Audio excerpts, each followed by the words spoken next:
Hey guys, what can I get started for you today? Bananas away, regular?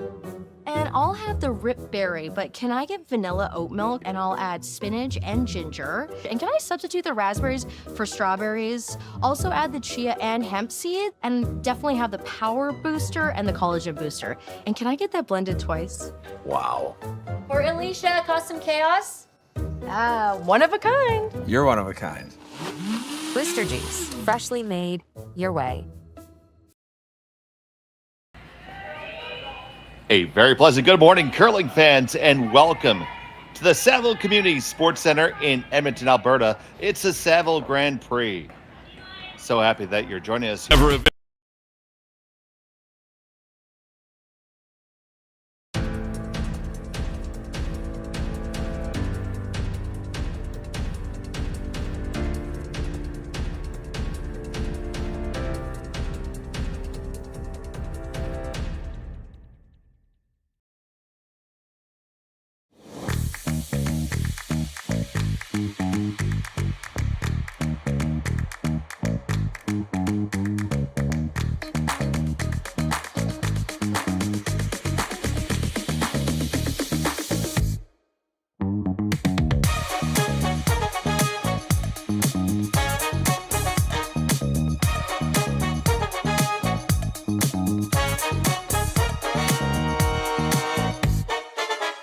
Hey guys, what can I get started for you today? Bananas away, regular?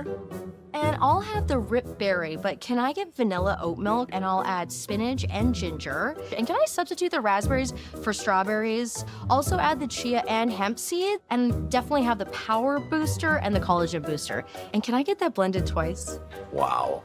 For Alicia, Custom Chaos? One of a kind. You're one of a kind. Booster juice, freshly made, your way.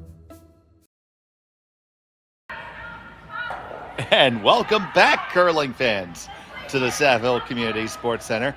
After that false start, you are here with us on Curling Stadium. I'm Dave Schmel, and joined by Sean Joyce. And Sean, I can actually get to say hi to you now. Well, we said hi off the air, but now we get to say it on the air, I guess. Yeah, and looking forward to another exciting weekend of women's curling action. Although I got to tell you, this was maybe, for me, not the greatest choice of games to do first thing in the morning on a Friday, because I haven't had breakfast yet, and the lead for the Grey Withers team is Zoe Cinnamon, and I hear cinnamon, and so now I'm hungry, and and I guess I'm stuck for 2.5 hours before I can go find myself a cinnamon bun. But that's what I want now. And here we are. It is Team Grey Withers, which does have the aforementioned Zoe Cinnamon as the lead. Lindsay Burgess is second. Catherine Clifford the third. And Serena Grey Withers the skip. They are throwing the Yellowstones here. They're facing Corryn Brown, throwing the red, with Erin Pincott the third, Sarah Colton the second, and Samantha Fisher at lead. We have Connor Sims handling our production duties today. And so happy to be joining you for the second weekend in a row from the Saville Community Sports Center. Yeah, it's something we didn't see a lot, at least the games that I did, and I did a fair number of games last weekend. Did not see this a lot last weekend, where teams were coming into the house in the first end and exchanging hits. We would occasionally see they play what we've come to call the delayed corner guard, where team might come in, you'd hit it once, and then you throw up the corner guard on the next one. But it looks like in this case, both teams content to maybe play this out for a blank. Worth noting. Yeah, absolutely. We're up and down right here in the beginning. And it is worth noting exactly what you're about to note. That Serena Grey Withers played in this event last weekend, so she's been on the ice. Corryn Brown didn't. And she's got last rock here, so that might have been part of their game plan, is that if we get a chance to get an end under our belt and just see the ice, feel what the draw weight's like, how it's running. Don't know whether they've had a chance to play much yet this year, so that might have been a conscious choice on their part, because they're playing a team that has been playing on this ice for probably over a week now. I would suspect Grey Withers has been on the ice in between. They are an Edmonton-based team. So we continue to go up and down. The Grey Weathers team is, most of them were part of U of A last year, right? Oh, you're asking the wrong guy. Okay. I'm pretty sure most of them were from U of A last year. That could be. There are so many of the women's teams on the, so many of the Alberta teams on the women's side have come through, or a lot of the players at least have come through that U of A program. And but I'm afraid the only way I can usually tell which ones they are is they've got, as you see in the left-hand side of the picture there, that green jacket with the big yellow A in the middle of it. Once they graduate the program, it is hard to remember which ones came through. A lot of them did. I'm in Saskatchewan. We don't get to see all of the Alberta teams all that often. I actually did meet the lead for Grey Weathers, Zoe Cinnamon, in Cortina at the World Juniors. Shout out to her parents, Larry and Dawn Marie, who are likely watching right now. You have to be a little careful with this peel. They're going to try to roll it into the rings, but the danger is you hit this too thick, you stuff it on that one that they left in play, and it might be a biter.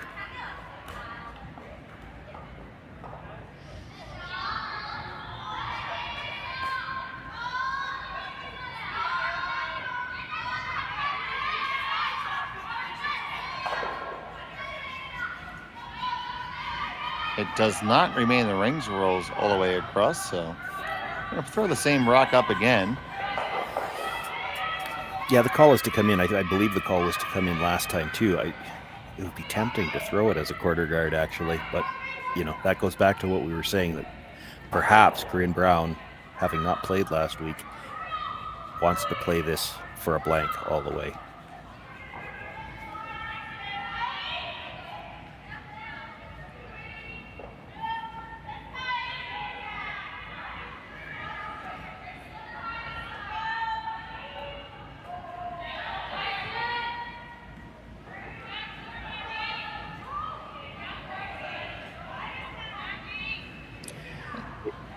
Sorry, Dave. It could be tough enough playing the hometown team in their own building in the middle of the season. So to do it here in September, when you probably haven't got a lot of rocks thrown yet, nobody. And we saw it last week too. There was some very good play, but nobody would have said that they're in midseason form. They just weren't, and that's still going to be the case.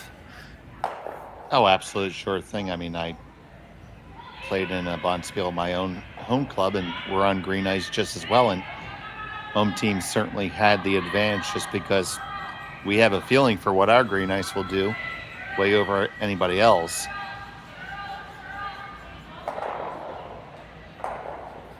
Hitting stick.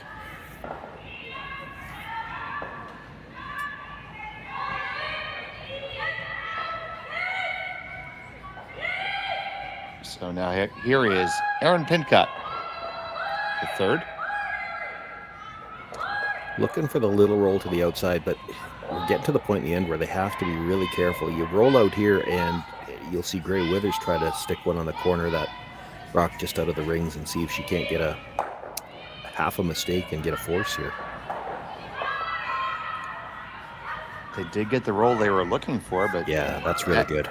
Yeah, and as you mentioned, this is just a little bit tricky now. Yeah, it is. She'd love to hit it right on the nose. You hit this one right on the nose, Corryn Brown isn't going to be able to roll into the rings without risking the jam herself. So you just drive it by that one that's off the rings. Stay right there. You're only going to be about half in the 12-foot.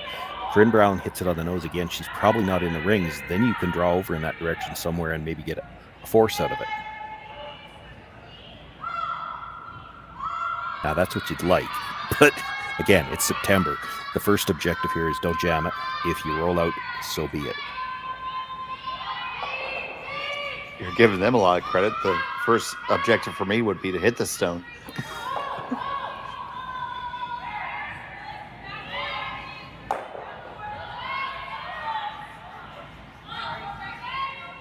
Sweeping for line, so this must be in danger of the jam.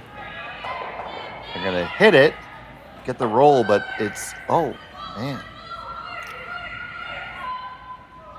Just clears the brown rock. Yeah. It's actually a red rock, but okay.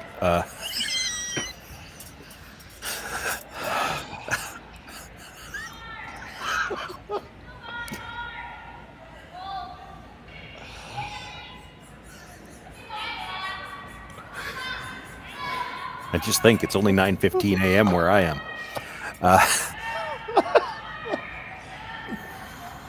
So Corryn Brown throwing the red-colored stone with her next.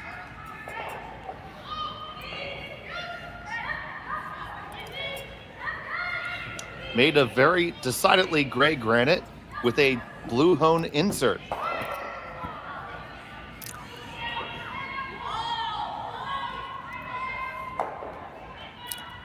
Decidedly gray? You're not going to say that it's a withered gray? No, Okay. no, it wasn't.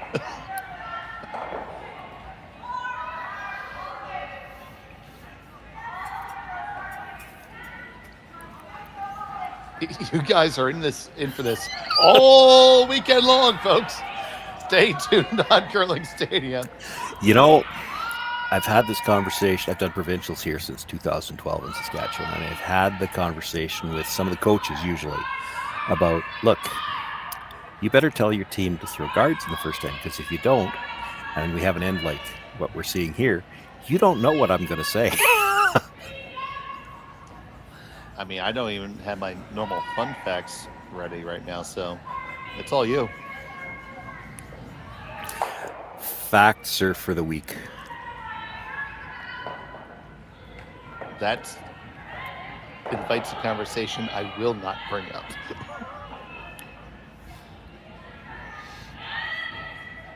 Trying to hold this one very hard for the line. They're going to grab it, get a slice of it. Well, hold on to the back. Yep. That's a flop. Yeah. Really the difference between that Yellowstone that hangs on there and the redstone earlier on that you called a brownstone that rolled out was the amount of spin that it just coming across the face as it did. It just didn't pick up a big spin. That red one, when it left the rings, was spinning hard off the other stone that it hit. So the houses do look pretty lively, though. That rolled a long ways considering she did not throw that very hard. And we saw that last week as well. So Corryn Brown, final stone of the first hand, looking for the blank.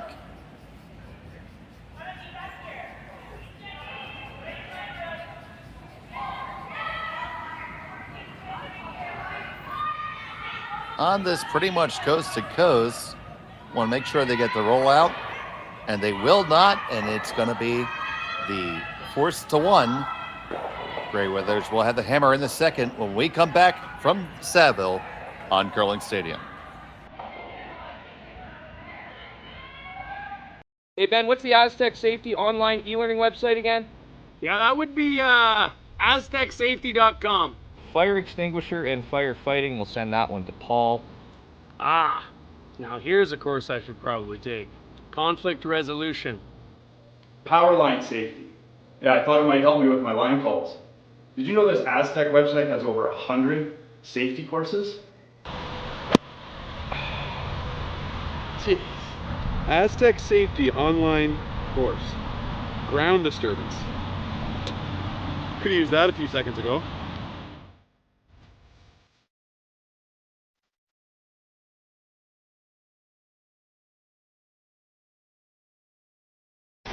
The 2025-2026 Grand Slam of Curling schedule is out, with big events happening all over Canada, like the Masters heading to London in September, the Tour Challenge from Nisku this October, the Canadian Open from Saskatoon in December, and the Players' Championship from Steinbach coming in January. Early bird weekend and full event passes on sale now at gsoctickets.com. Let's walk.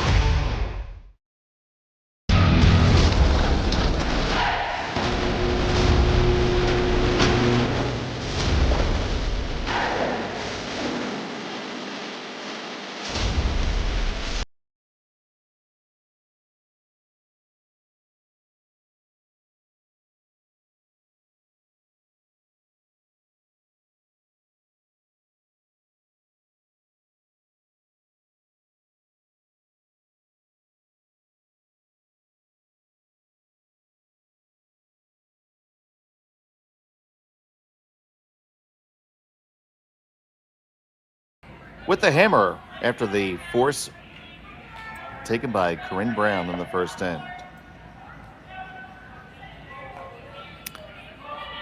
Not exactly a force, more of an unforced error. That is, though, what you see so often in the first end. So much of the end was played in the middle, and we had a few hits out in the middle or out on the edge. Fortunate in a way in where she rolled with her last one, because it was in a spot in the ice they hadn't seen it all yet.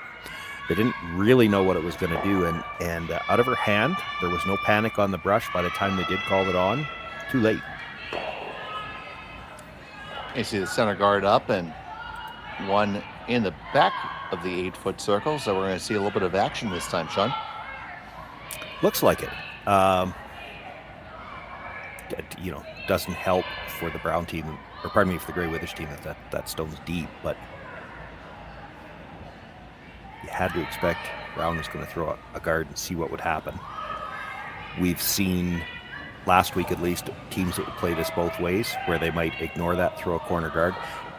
Certainly if they're going to come around, they wanted it in the top half of the house. By putting it deep, like you said, we're going to see some rocks in play, but it turned the opportunity right back for the steal, and this one's coming deep as well. They did not want to come down to this.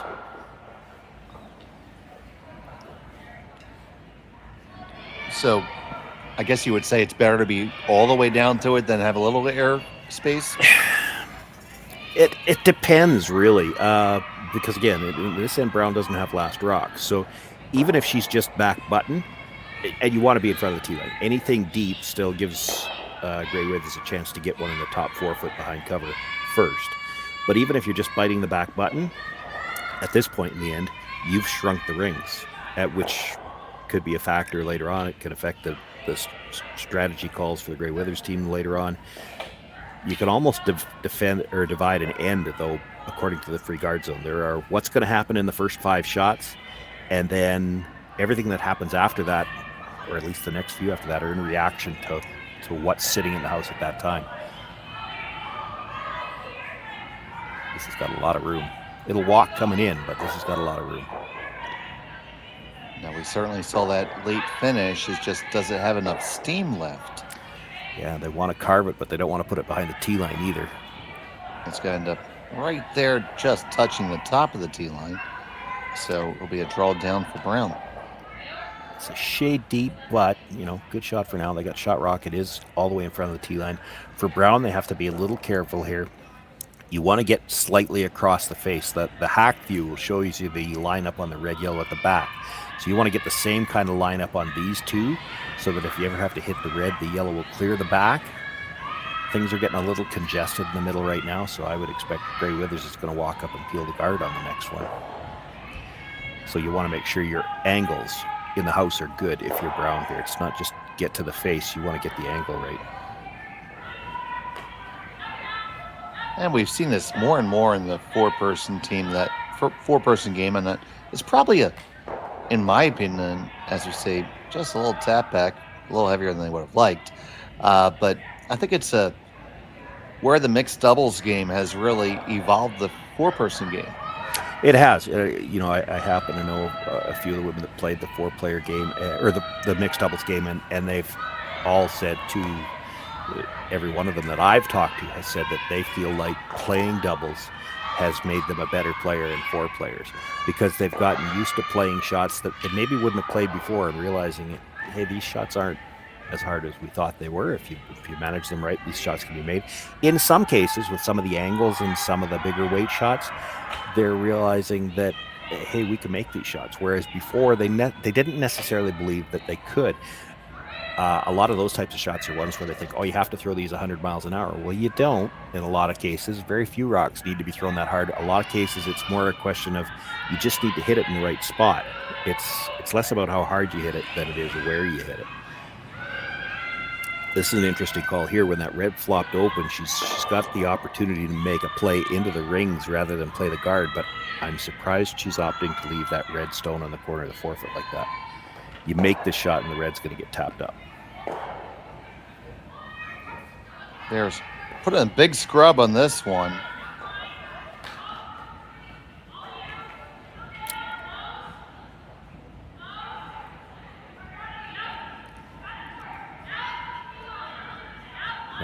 expect Corryn Brown to come from that side. She's looking at the tap, but there's no reason to play it yet because there's nothing that Grey Withers can do on that side of the sheet.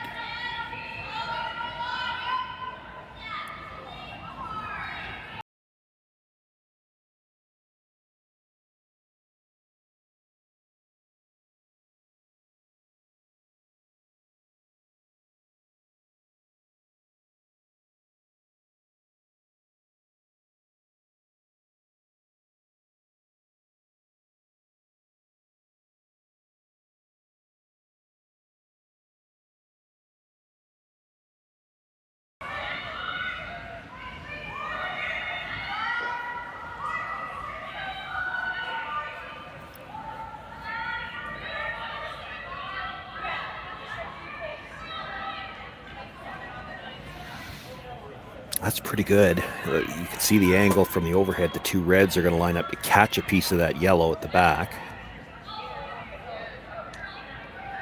Yeah, the angles are certainly pretty favorable, so we're going to fire away here and basically see what happens. Yeah, if she gets a straight peel, it's not the end of the world, but they're going to try to run red onto yellow and at least move some of those rocks around at the back.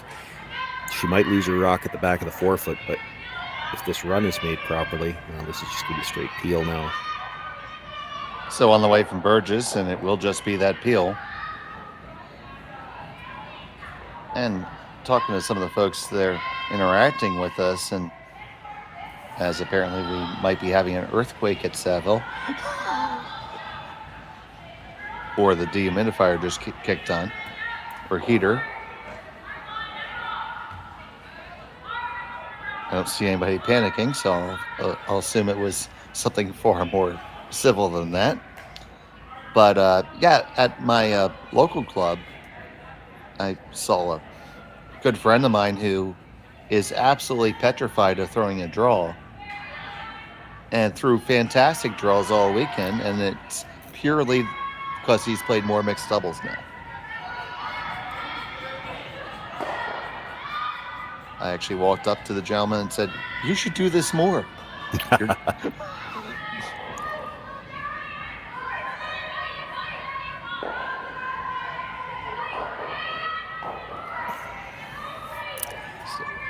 just putting one back here. Yeah, they just got to replace the guards. It's got a lot of rotation. That'll hold it a little straighter. Getting that last little bit of finish, it's a shade deeper than they would have liked. Yeah, probably. I mean, setup in the house, the angles aren't bad for Brown as it is, but these rocks are closer together now. There's a better chance she's making contact with the yellow at the top of the 12. If she can move the ones in the forefoot, again, they're probably not all leaving because I think the red's going to jam on the yellow at the back, but she could get rid of basically everything in front of the tee line. And now because they're closer together, she doesn't have to hit it quite as flush to do that, so probably even her shooter rolls off the center line a little bit. Okay, so they're going to try to run the red, the yellow gray rock onto the red brown rock.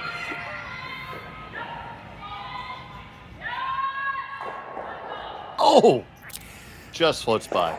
Any touch on it would have been better than leaving it there, because essentially where it is, it's acting as a guard.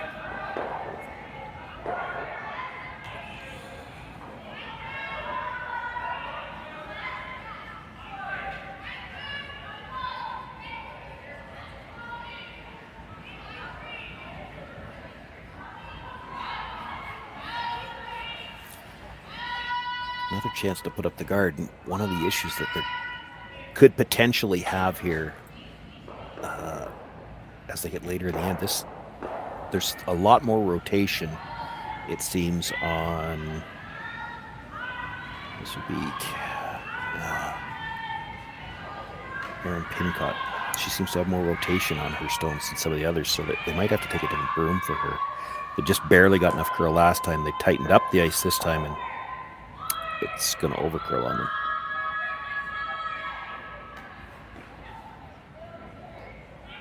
That is wide open now. Yeah, and the guard's pretty long on this ice. I think she's got to come direct after the yellow. Yeah, I do think you can see enough. Oh, you can for sure. There's a question now about which way you want to come at it. Like if you just try to stuff it on the one at the top of the forefoot, you might miss the one on the button. And thank you so much, Connor, for getting away from the shaky camera.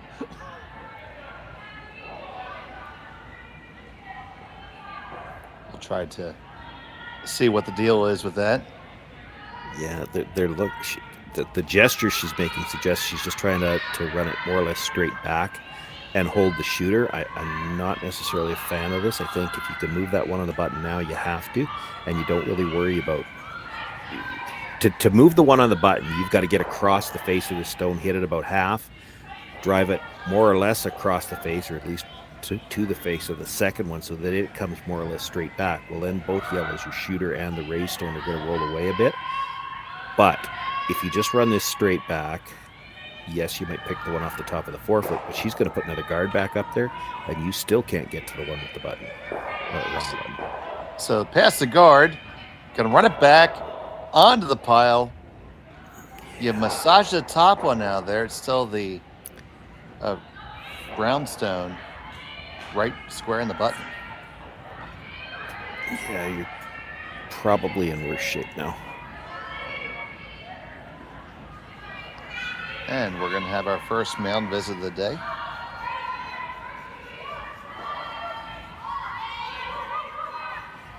A sticky situation. How do you get out of this? Well, I mean, if you're brown, you don't have to get out of it. You just got to guard it, because right now she's got the double tap on the yellows. She'd still have to move the red to be shot. I don't know if she could move it far enough on one shot. If it was yellow throwing right now, you tap yellow onto red, but that red's going to jam at the yellow at the back of the button. And even the one on the top, it's only going to have half the forefoot. The one that you're going to tap back, the red that's going to jam, is still going to be all the way in the button. So right now you need 2 shots, if the other team didn't throw it all, to get that red stone off the button. Corryn Brown is going to just attempt to throw up a guard here and take the first one of them away. And then I think what Serena Gray Withers should play, and she might just peel guards, which won't do anything for her. Because again, you need 2 shots to get that rock off the button. Right now, she's only got 2 rocks left. So peeling a guard, even if you could peel both guards, you don't have enough rocks left after that to get that rock off the button. She should play a corner freeze one way or the other. Try to have a rock that she could promote to get rid of the red on a bit of an angle. And then her last shot at the end is most likely going to be the thin in-off on that yellow guard just outside of the rings. But you'll play that in the last shot.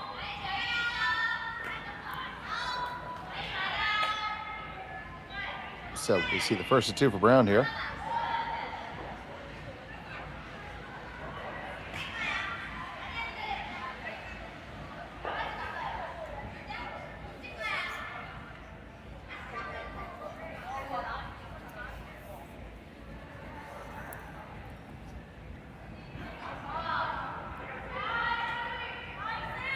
Yeah. She's going to try to run the red into the yellows. So straight peel doesn't do any good. So you run the red into the yellow, it's top 12 foot. Try to make the first of those 2 shots here. You need the rocks to splash a little bit so that you still have a shot at the second one.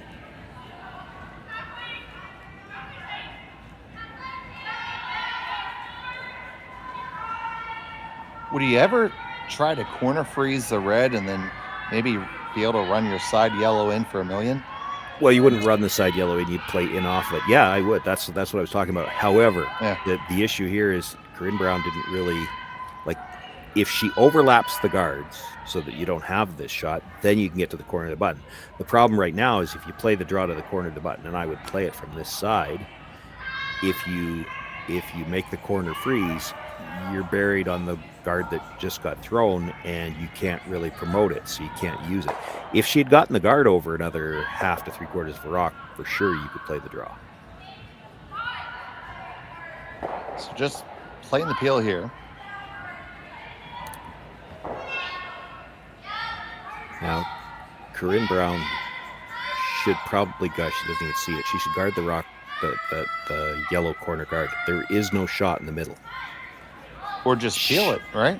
Well, you could. There's some risk with that.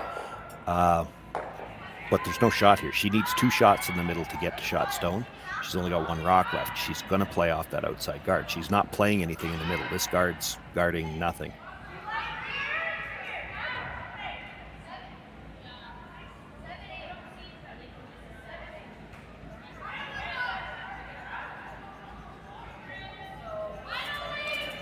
And the shot off the side could be for 3.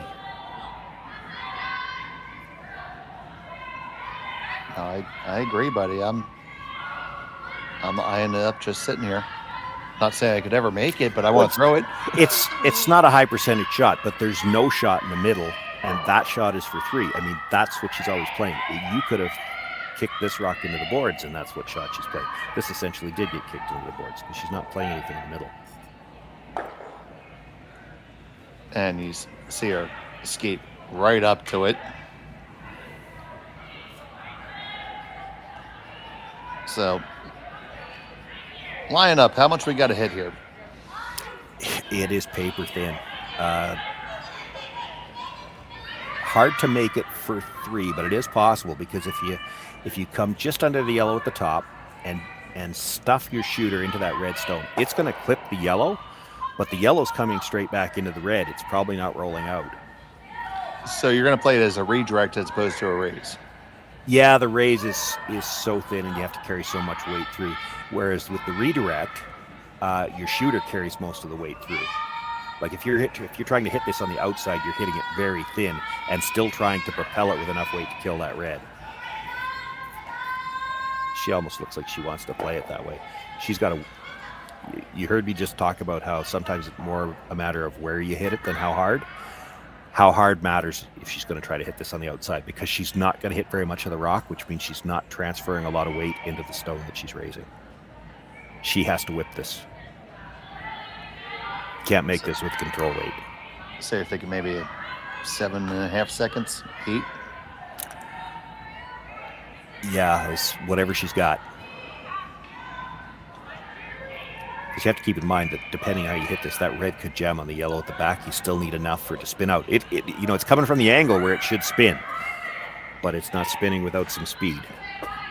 Now, this goes under the column. Great shot if you make it, but you got nothing else, so here we go. Yeah. Final stone of the second end. Playing the long angle raise.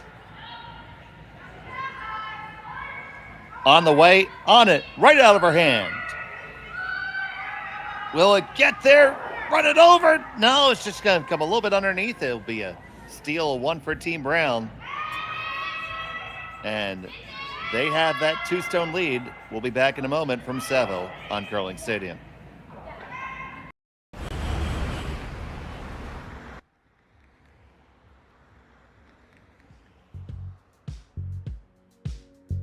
That's life. That's what all the people say.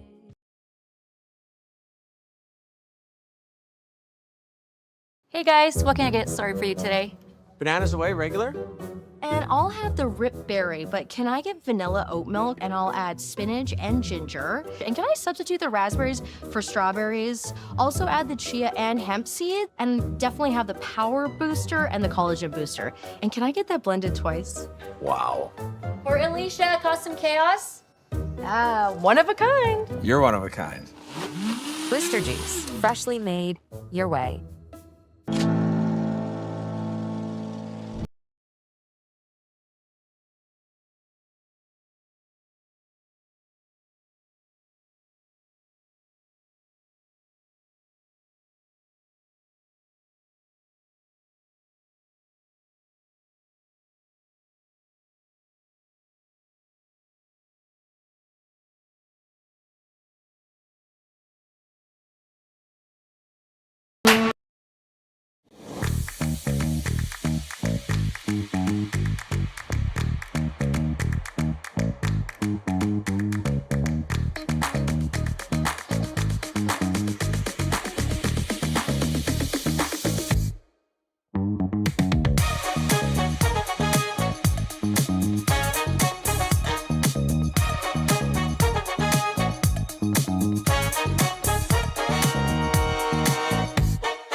Back here, it's the third end of the Saville Grand Prix.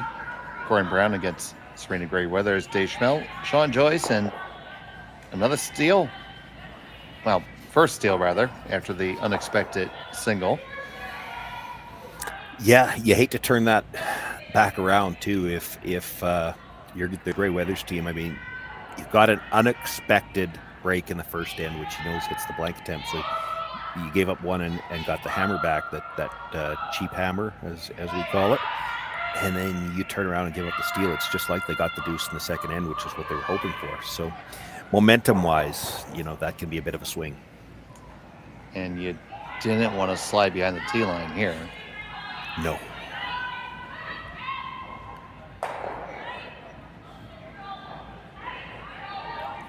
So here's Fisher on the draw attempt to freeze on down to it. Rarely do you want to slide behind the tee line, but when you've got last rock coming around a center guard, that's definitely a no-no.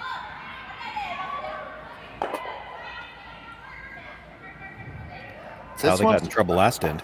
Yeah, this one's got to be carried to get there. Just a little bit high gives Team Great Weathers a chance to maybe get away with it.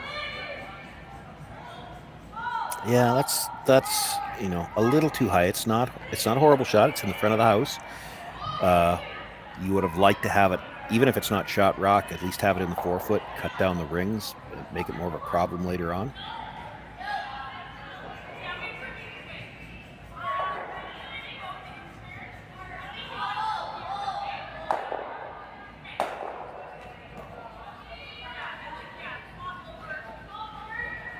Like to get an angle on that red. This is where the fact that there's so much room between the red and the yellow, if she could get to the corner, they might be able to get rid of it later, but she's coming right by it. And come by it, not going to get all the way down to the corner. Does leave a double takeout available.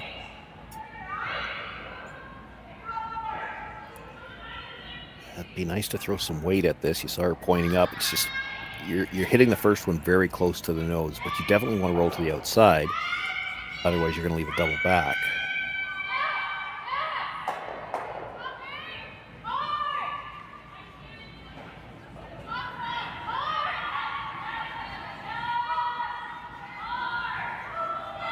So Sarah coming with some, I'd say, normal weight. Makes the double. Doesn't get a huge roll, so as you mentioned, that double is there in return. Yeah, they could have been on that a little bit more. Just you could afford to hit that a little bit thinner. The first one, the double flew easy.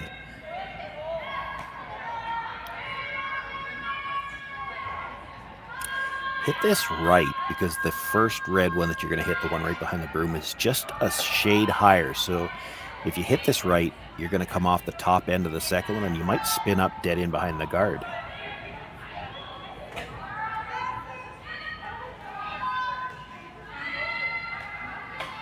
Working hard to hold this one, just skinny past the guard, and they get the double. Half one, just a sliver under. A little too thin to get the spin up, but you're right. It's got a piece under. Not bad. On this ice, you could get to that and roll under, but do you Corryn Brown again with a 2-point lead and without last rock? Do you want to flirt with hitting that guard? Just make it go away.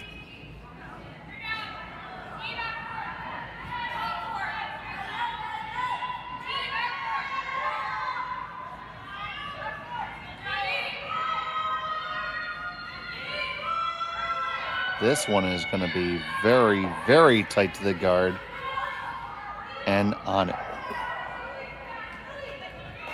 I'm not sure that's the weight they had in mind. I don't think she would have got that through if she hit it.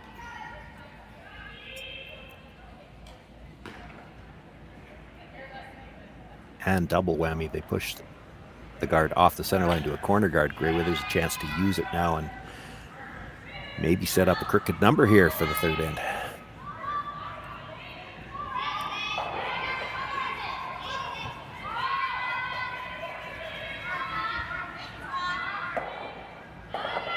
So looking to draw underneath that corner.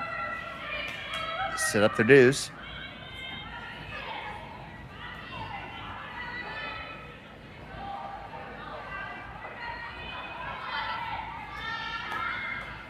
stone from Burgess will get under cover. And just a touch behind the tee line. I believe that's the shot stone right now, Sean. I think so. No, Really close. I'd say the one at the top is a shot stone. Doesn't really matter, and that's the one situation where it doesn't matter that you went deep. Again, you're behind a corner guard with last rock, and if she's up any higher, it makes this kind of a more natural double. I mean, it's not that the double's not there; it's very thin. They're not even trying it, but she did want to roll towards the corner, and this is going to be a nose hit.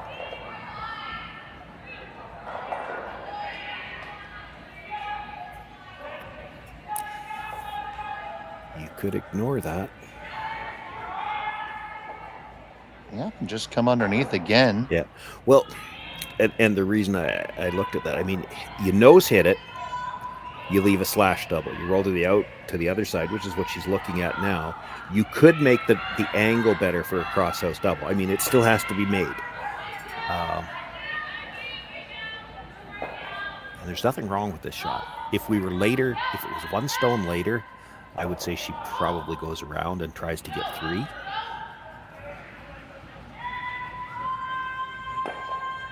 Get the little roll to the opposite side now, and if the double's missed, then you can make any kind of a draw you want risk-free.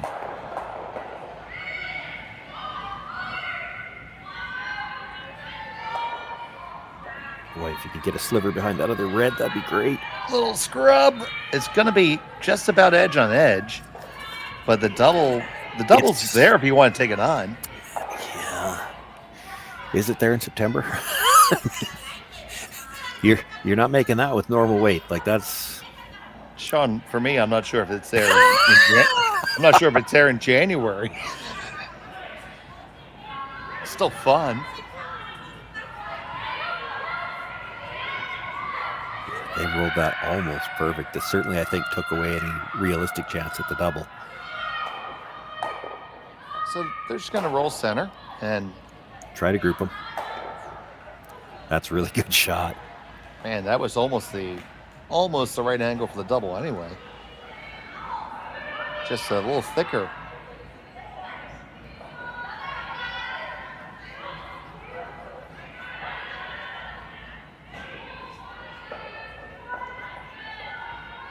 So you're going to roll inside or outside here, Sean? To the open side.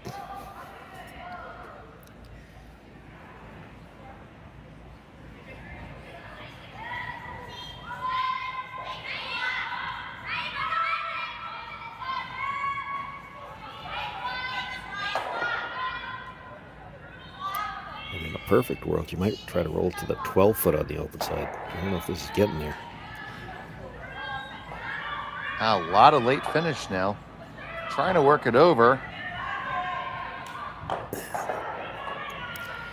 And Cinnamon with the last little brushes there. Yeah, it takes away a double opportunity for now. Corryn Brown will try to hit it on the nose, knowing that Ray Withers has to hit it again, and then she'll hope she's got a double on the next one. I mean, if it's back-to-back nose hits, the angle would be good for a double.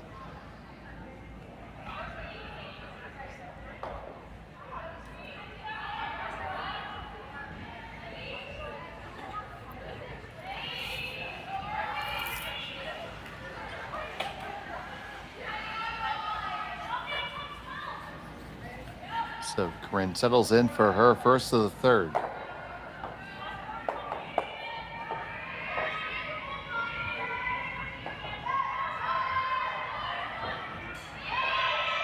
Up a hair from what they thought.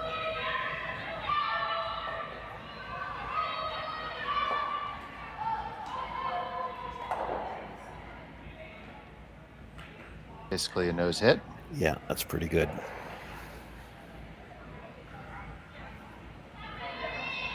Now, certainly important to get some distance in the roll here, right, Sean?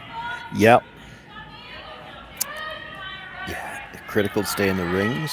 It'll be interesting to see what happens if you roll all the way over to, say, the 12-foot, where she would have liked to have done that on the last one, force Corryn Brown to hit it, and then you have the option to maybe draw around, sit 3. If you roll into the 12-foot now, Corryn Brown is going to have a decision to make. Do we just hit the open stone in the back 12 and give her the draw for 2, Or because that stone on the corner is behind the tee line, you could try to draw one in front of it and take the whole end away. That would be some risk. Especially first game of a bonspiel. You didn't play last weekend. There hasn't been a ton of play to the corner, so they're not necessarily going to know the line. It'll be a bit of a guess.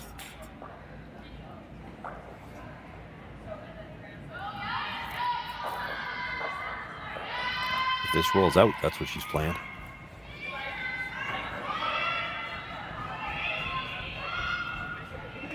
Looks like it got set out just a touch. Yeah, that's what I was seeing. Coming back nicely. They're going to get the hit, no problem. But just pretty much leave it right there, and there is certainly a double.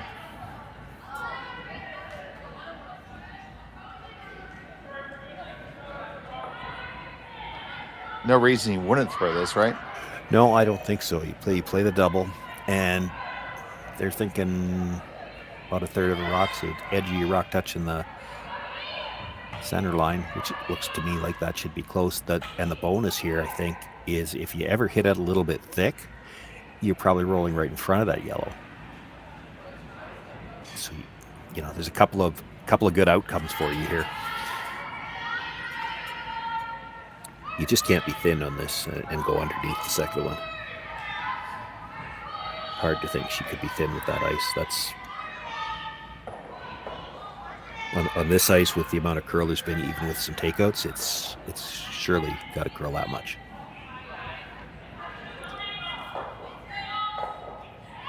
A little bit stiffer weight this time. We're on it right out of her hand. Yeah, they got to go. Heavy clean right now. It's going to be pretty close. You get the one roll on over. Do you kick it all the way out? No, you don't. Yeah, they got caught in between. They actually, if they were going to hit it that thick, they actually hit it just a shade thicker, so they didn't push the yellow. Still a tough shot. She can't see all of it, and she's got to get it by her own yellow.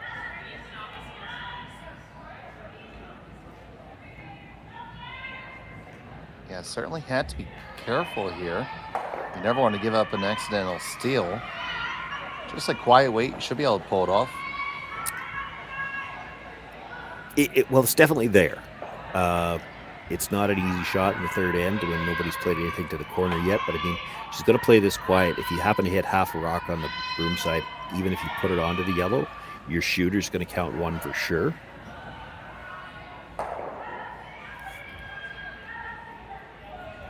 The scary thing here would be if you happen to underthrow this, and we saw it once already this end for the Brown team.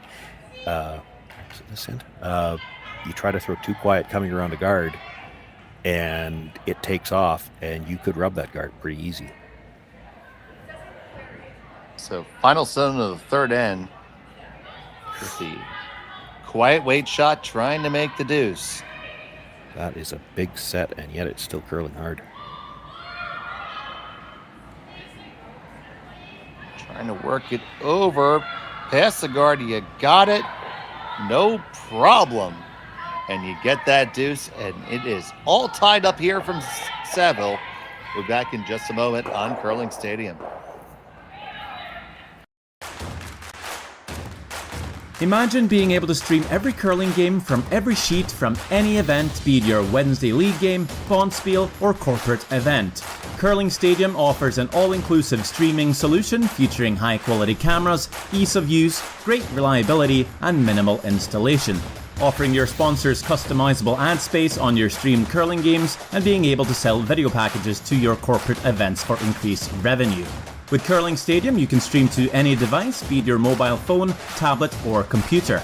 Push the feed to your desired platform, be it Facebook, YouTube, or any other social media. Curling Stadium is simply the way forward. Where it's commonplace in other sports to televise every game, we want to do the same. Curling is a global sport, and it's time it gets the coverage it needs. Make your curling club the next Curling Stadium. The rock faces around Lake Tahoe are legendary. But this fall, new ones will emerge in the Tahoe Basin. Pullman, Mowat, Gushue, and more. November 4th through 9th, the Grand Slam of Curling's first ever event in the U.S. is coming to Lake Tahoe, where the greatest rock stars on earth unite for 6 days of incredible curling. celebrity appearances, and off-break curl parties you won't want to miss. Get your tickets at theGrandSlamOfCurling.com. Let's rock! And welcome back to the Saville Community Sports Center. It's all tied up here at 2, playing in the 4th end to play now. Gray Weathers with that pretty well executed deuce. Yeah, it came up just enough at the end to get by the yellow. It was good weight. The weight was the key there, because if she hits it a little thin, she's not rolling out with that weight. She'd have just rolled over to the back of the 8-foot. She'd got one for sure. 3 ends decided nothing. Corryn Brown had last rock when we started. She's got last rock again. We could have hit snooze. But we're glad that you're not snoozing with us, and if you haven't yet, please subscribe to us here on Curling Zone. And then once you're subscribed, you're able to interact with us in the chat. We love hearing from you, knowing where you're watching from. And if you're new to curling, you feel free to ask us a question. There's no silly question, just silly commentators. It's like you had some idea where I was going with this next one. I'm still stuck on Zoe Cinnamon. She's got her hair in a ponytail, and it really should be in a bun.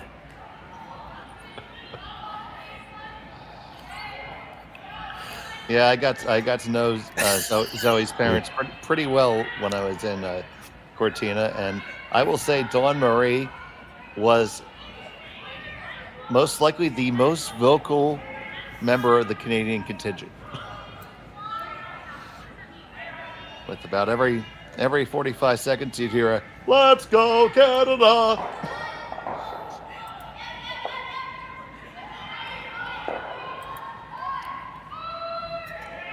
It was a lot of folks who made the trek to Cortina. Fun meeting all of them.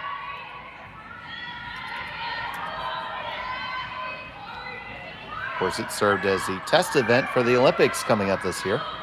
So it was all the Olympic ice makers, Olympic officials, timekeepers, the whole 9 yards to make sure it's going to be a fantastic event. And having been there, I can say that the facility will be a great host for curling.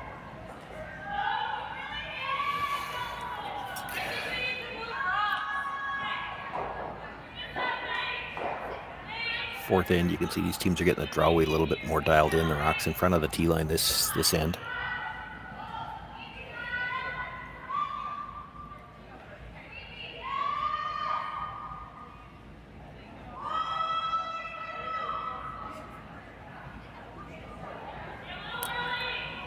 That's not just a free guard, it's also a no-tick rock.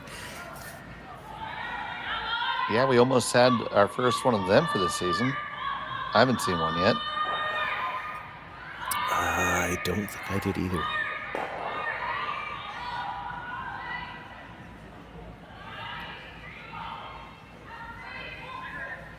Those are the types of shots that, again, we talked about them not being in mid-season form. All those finesse shots. Draw weight is draw weight is draw weight. That comes back pretty quick, and you throw it a lot in practice. Same thing with takeouts, especially whatever your team considers a normal takeout, because it's pretty comfortable to throw. But all the finesse weights, trying to adjust the weight when you're only trying to add 3 or 4 feet, those are tougher, and not just on the thrower, but on the brushers, because it doesn't matter how much you. These athletes are all in great shape. They do a lot of off-season training that we didn't always traditionally do. But one of the things that's always been a challenge, let's say, to doing that off-season conditioning is the minute you do it on ice, it's a little different. The G-forces are different. You just feel it differently. So physically, it's difficult. The sweepers aren't mid-season form either. It's harder to carry a rock as far as you will be able to in November. It's hard to hold it as straight as you will be able to in November. And forgive me, Sean, I forget whether it was you or Terry Corbin, but you spoke with a chiropractor who said that curling is a really stupid sport. I've said that it wasn't the chiropractor. It's my physical, the athletic therapist that I worked with for years. And he said before that, yeah, your sport is stupid because They make us play, in some cases, 3 games in a day. Well, there is no other sport where you compete. We're basically, if you're playing 3 games, that's essentially the same as 2 marathons. Our scheduling is up in the air too. I mean, in some cases, you're playing in round-robin draws, so then at least you have some idea before you go in what time you play. But when you play in these triple knockouts, sometime the time you play your second game of the day or your third game of the day might depend on what you did in your earlier games. And there's just not enough rest and recovery. Sometimes you play back-to-back. That could be as much as 6 hours on the ice, maybe longer if those are 10-hour games. Keep in mind, there's the pre-game practice as well. It's a lot. Physically, it's a lot. Oh, it took a lot of scrubbing to try to get past that one, but it did just tick the guard.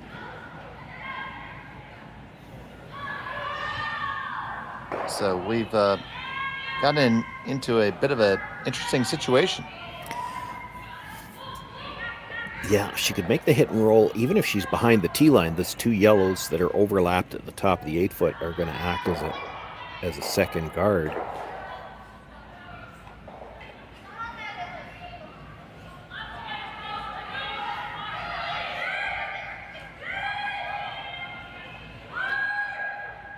So Burgess with the stone on the way.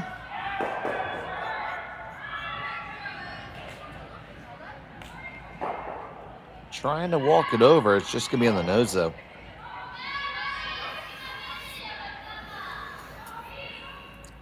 Are they all queued up, Sean? Well, you can't get to the top one with enough to do anything with it. Yeah, it probably goes under, I think. I don't know. It's close. It would be tempting here. Run the high one straight back. Yeah, well, then you're leaving one in the center. I'd be tempted to run it over the top of something. Either you get the one that's shot rock, or just get by that one and get the one that was left on the corner and get the center guard gone. That's the key here. Well, asking for just a shade of ice.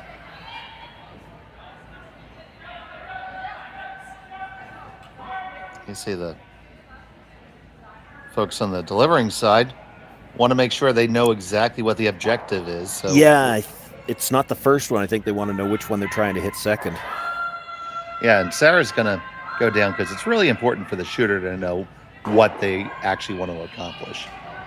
I know I played with skips who say, just hit the broom. It's a lot better if you know what you're trying to do. I'd be tempted to run it towards the outside one, and I say that because if you ever happen to absolutely stuff it on the outside one, and they guard the middle, that outside one then would be high enough to come off of it and kill the shot stone.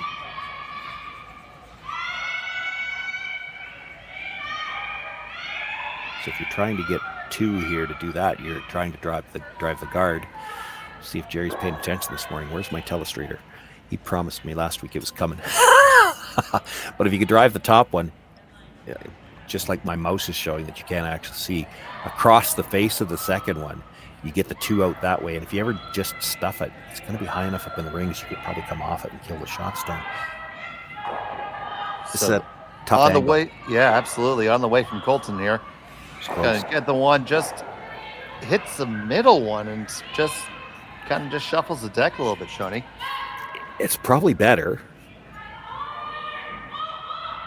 You guard the center stone now, and there is a double in the 4-foot. And you're going to have to throw a guard. Yeah, you probably have to throw a guard here if you're Grey Withers. Here's the problem that I see. So the stone, you don't want to leave the double in the middle, so you're actually going to guard what is 3rd shot stone. And then if Brown ever makes that double in the 4-foot, you're guarding her stone. So behind right your stone in the 8-foot too. So how much Sharpie is on your laptop monitor right now? I'm using dry erase so I can get rid of it. We're good.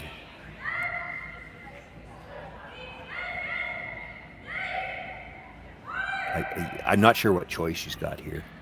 I think you've got a guard. I maybe would be tempted.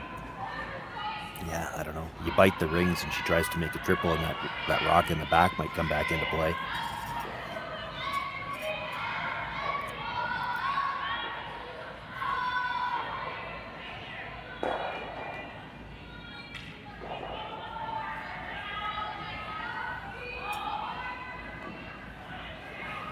She might not play the double just yet. This is still third stones. Or third's first stone. On third second, you'd play it for sure. Well, first motion was the double. Yeah. But you take those 2 rocks away. If that double was already made and those were gone. If you've got last rock in this end, ideally you want to come in third's last stone. So that's why you might still play the guard 1 time here. But this is not wrong. This is a good shot. You make this shot, you're buried under 2 yellows, and it's a problem for Grey Withers. So Pincott with her first. You don't even have to get a second one out. Just roll into the side of it and nudge it out further into the open. So that's to come over just a touch. That's That might pretty not be good. that's a pretty good outcome, I was just going to say. Yeah, the yellow's wide open and the red's a problem for Grey Withers.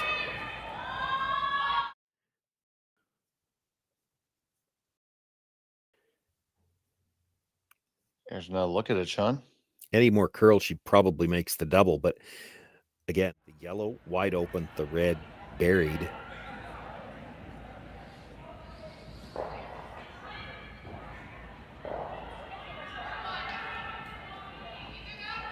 So Serena's looking at coming down and just trying to... I thought she was playing... She's indicating like she's going to play with draw weight. That's better. So just playing a little split on the yellow so that she hopefully has an angle from either side to drive something onto the red. This will also protect that yellow in the forefoot a little bit as well. So where can't you put this?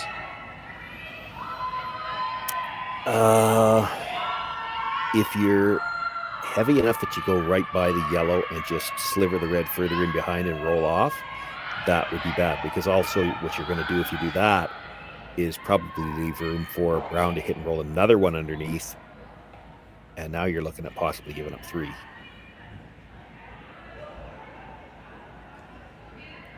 So they're going to get that little bit of shimmy that they were looking for. Yeah, that's pretty good. And if you're new to Curling Stadium, first of all, welcome. Thank you for joining us. But pretty good is about the most affirmative compliment you ever get out of Sean. Well, you know, you're without last rock and you're leaving red ones in play. There's always danger to be had. She can maybe move all 3 yellows. I don't think she can throw it with the weight to kill them.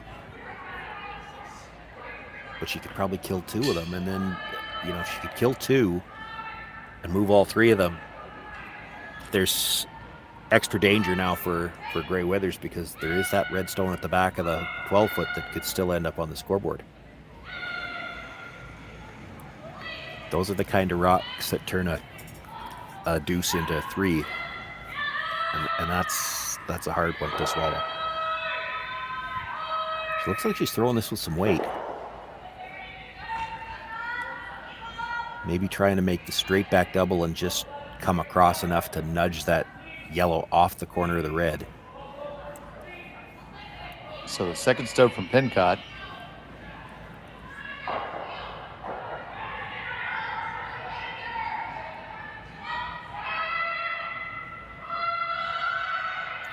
Looks to be a little tight to the guard. Oh my goodness, they wreck.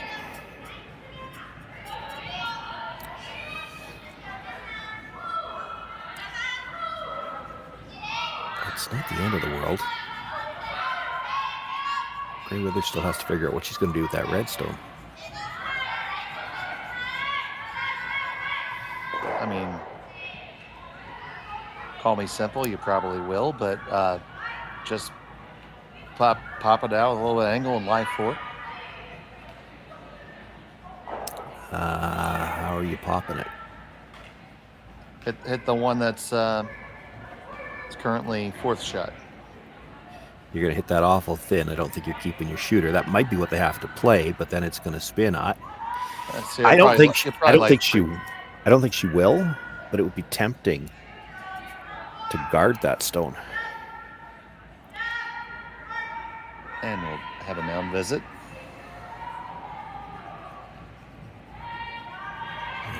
You guard that. Brown has to play the tap through the middle. The red probably stays open. Like you're not. As much as it looks really good for yellow right now, this doesn't look like a steal to me. This looks like a force. No, I tend to agree with you. It doesn't look very steelish.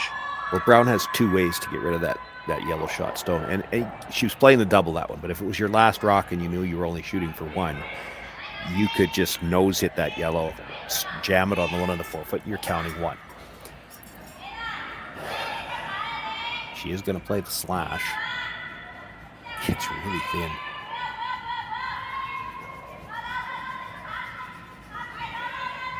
And just like her playing blackjack, cut them thin to win.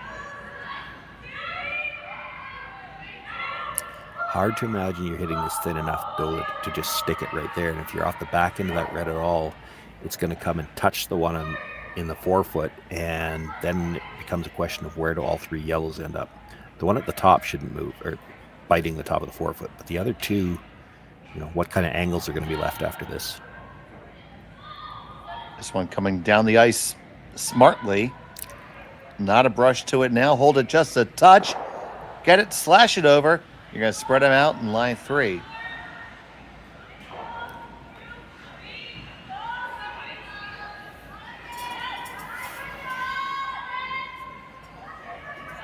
So, do you have a good way to make a skip's deuce here? Or try to get the back one back in play. There's a couple of options. This, to me, looks like the most obvious when you play the hit and... You're not even playing the double here. This is a hit and roll. You hit and roll to the corner of that Yellowstone in the 8-foot, sit second shot, and it's really tough for her to get it out by the yellow at the back of the 4-foot. And then to try to... You're not likely going to guard a rock in the back of the 4-foot. It's too easy to come around it and move it back. Where do you put another rock in the rings that's second shot and doesn't leave a double? Make the double your line 1-3 because you have that one in the back. You are, but she could make a double back, or even if she just hits it and stays right there, you've got a tough time making the double and stay with your last one. Going to get the one, and they will make that double takeout. They lie first and third. Sorry, second and third, rather. I don't think she needed to kill the second stone. She's probably better off not killing the second stone.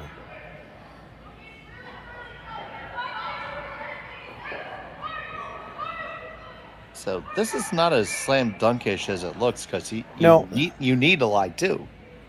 Yeah, you do.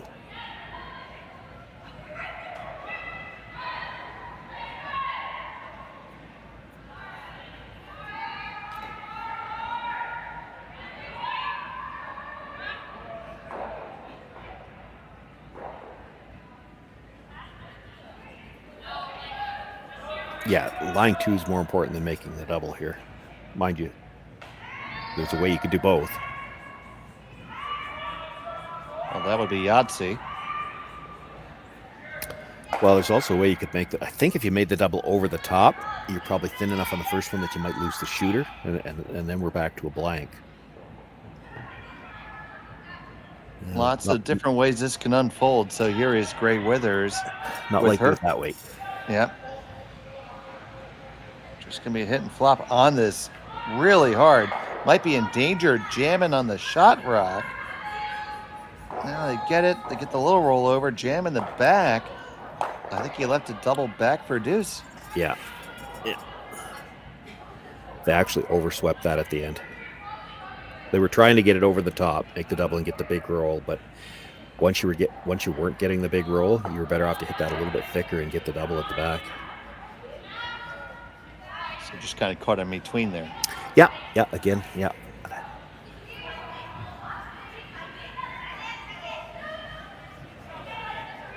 So, Corryn Brown with some opportunity for some unexpected bacon here in the morning. It's the best kind.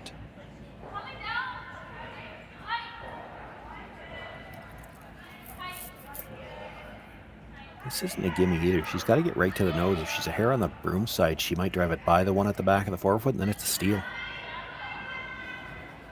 And you cross it just a hair, you could jam it, and it's a steal. Brown, final stone of the fourth end. Trying to make the double for a deuce. Facing two. On it hard the whole way. Gonna get the one. Make the deuce. And there you go. Put that one on the board. And they have a 4-2 lead after 4. We'll be back on Curling Stadium right after this.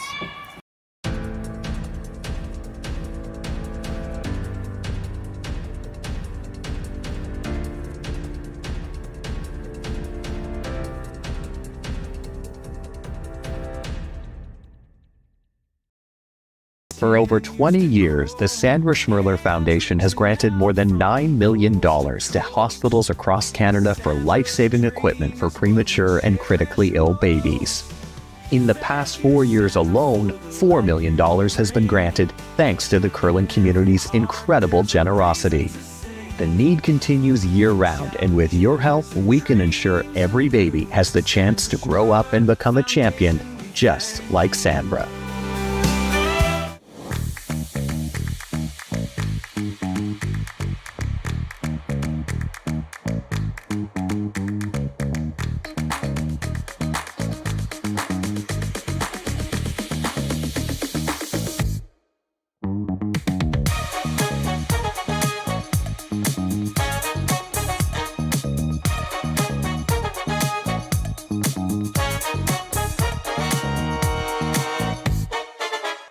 Welcome to the rockshop.net, the official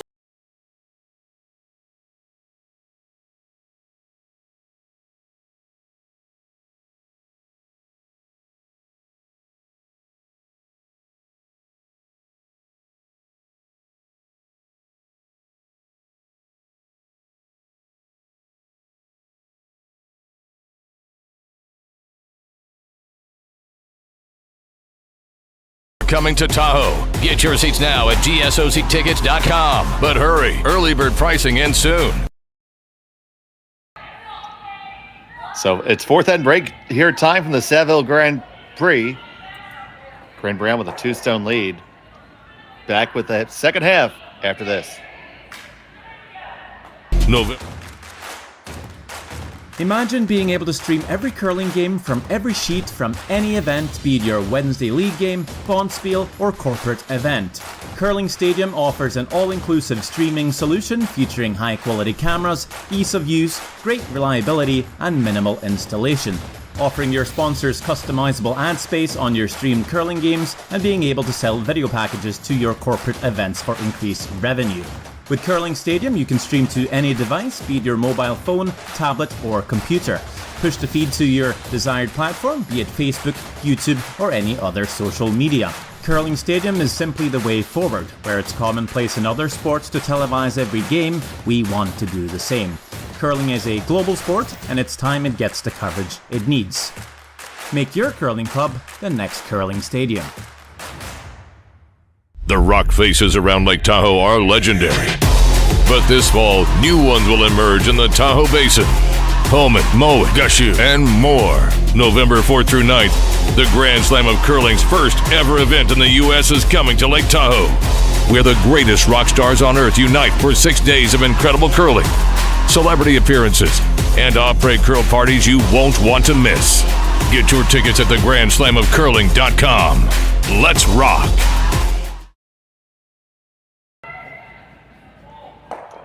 Back here, the second half. It's the Saville Grand Prix from the Saville Community Sports Center here on Curling Stadium of the Stadium Sports Network. Dave Schmel along with Sean Joyce, Connor Sims on our production today. So happy to have each and every one of you with us, and we'll be with you all season long. And we have all the games going right now. You can check out multiple streams on our channel.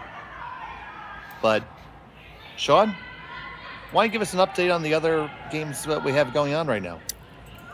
Well, I'm having a hard enough time just keeping track of one, but so it is pool play here, and there are 8 sheets going this morning. Yunji Gim, Amanda Sluchinski on sheet 1. It is Gim with a 5-0 lead. She cracked a big 4 in the third end.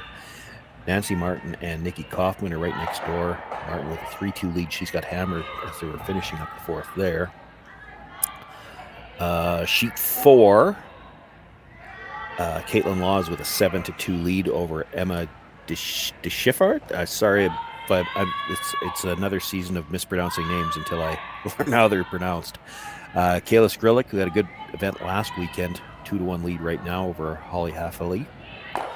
Mila Plett up 3-1 over Yuna Miura from Japan on sheet 6. Heather Steele trailing Kate Cameron. That's 5-1 after 3 ends of play. They're in the 4th there. And Gracelyn Richards, no score yet against Selena Sturmey, another team that was playing here last weekend, had a good weekend. They've got a 2-point lead, similar to what we had. They had a force in the 2nd and a steal in the 3rd. They're playing in the 4th there.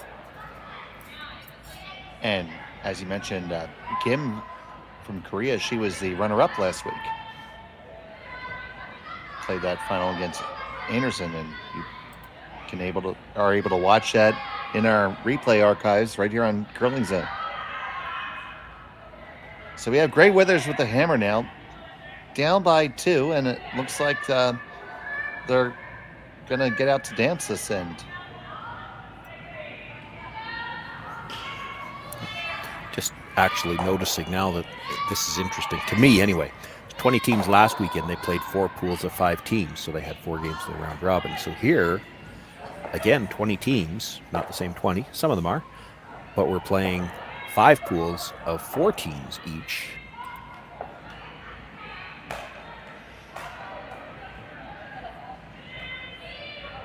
A couple less draws, I guess I went to save on the hydro.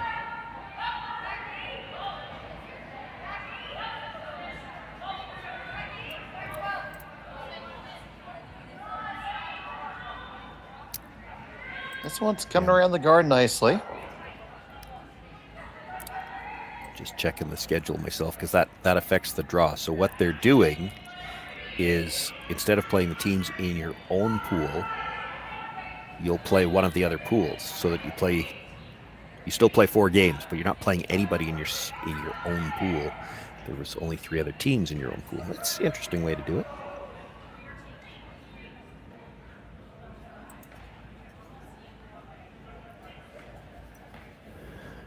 And of course, regardless, they're looking for one of 8 berths into the playoffs that I believe actually begins Saturday night here.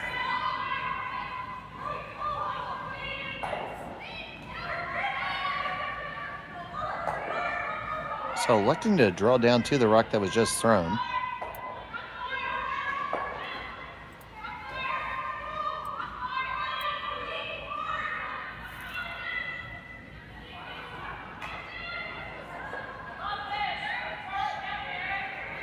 Oh, and that's close. If I had a nickel, I'd say it's red, but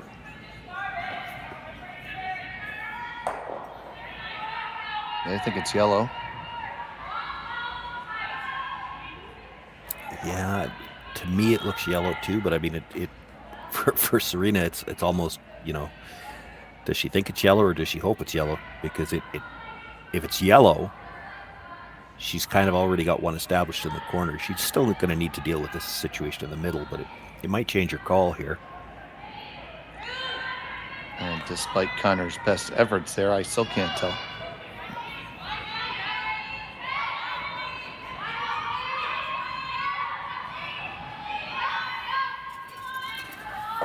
But yeah, playing in the middle is probably the right move right now.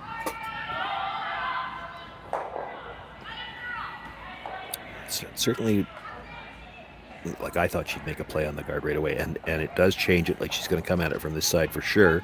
You don't want to risk jamming it out of that situation in the corner if you think you're already in a good shape over there. This will be more or less just a straight peel. Yeah, they're shooting for some curls, so they're actually trying to either roll over and leave it another corner guard, or perhaps clip the one in the rings as well.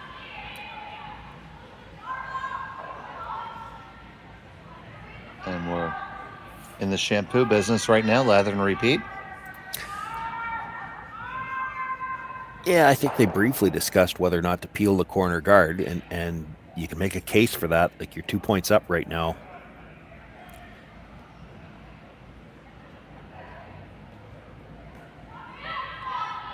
certainly a good case for that if you do believe that yellow is shot right now. Well, yeah, I'm not sure that it makes a difference. Sorry, who's second right shot, now. rather. Yeah. Like you're either peeling the corner and you're trying to hold the end for a blank, or you're putting the center guard up and, for now at least, trying to force the Grey Withers team to have to deal with it. They've got some work to do.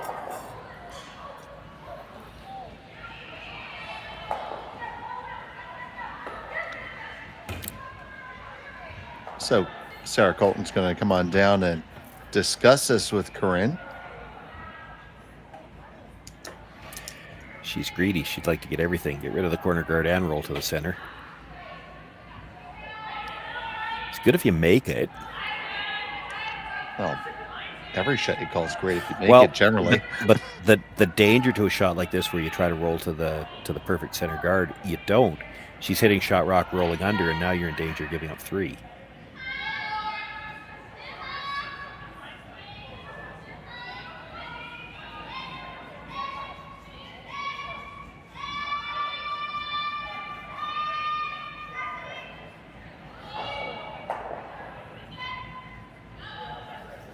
So here's Colton.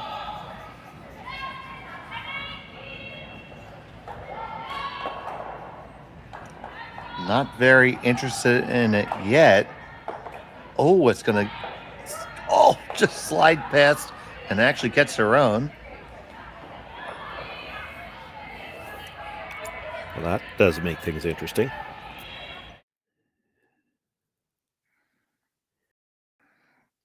You see, it just never took the break. And it'll be harder with the Brown team throws a little more rotation, which, will serve them well on ice like this in a lot of cases. But when you're throwing a hit like that, if you're just a little back, as soon as you pick the weight up and throw extra rotation, they're just not going to get much curl on them.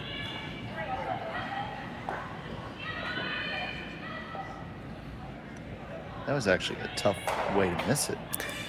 Yes. So opportunity here for Grey Withers now. The 3 very much in play. But it has to get there first.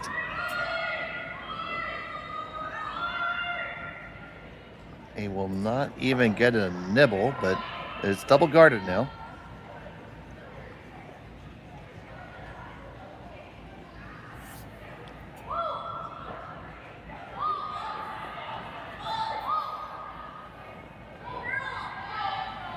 Gonna draw down to it.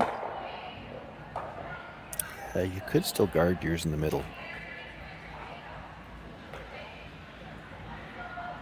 I guess this is just a touch safer. Well, is it? You could make this shot, and she could play the double off the one in the middle, and you're still in trouble.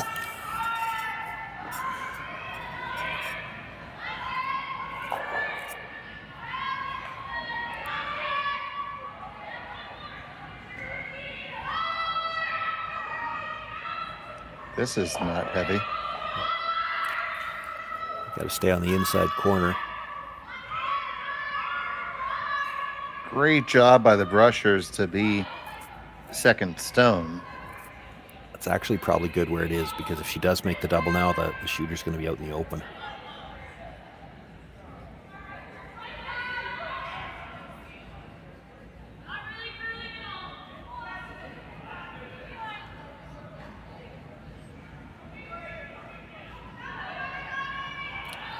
That's tough. It's probably just there. It's really tough. She's talking about playing kind of like a draw weight split on the red. You got to get it over the top of the yellow, though. That looks scary. Well, you're not playing enough weight to kill anything, but you are very thin on the first one. You're trying to roll to the back of the house here. You don't want to leave a double off the shooter onto that one that's buried. I guess the good news is that since they didn't elect to throw the center guard, you feel like you're always going to be able to get your one if you have to. Yeah.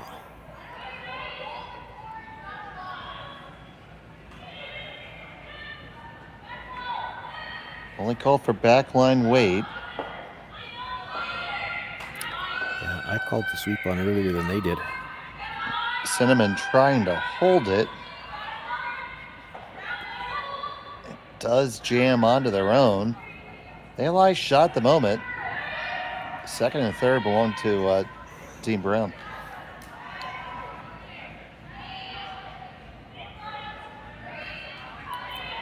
Yeah, you have to roll on this. I think if your nose hit it, it might leave a triple. A triple that wouldn't jam.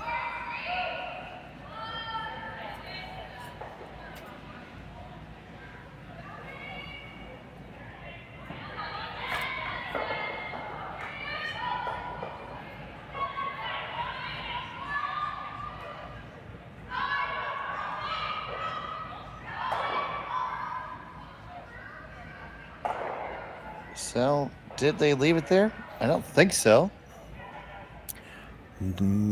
Well, no, not really. But you could make the double. It's at second and third buried, and then that stone at the top of the 8-foot starts to look pretty lonely. I think you're trying to come off the shot stone, the one right behind the broom.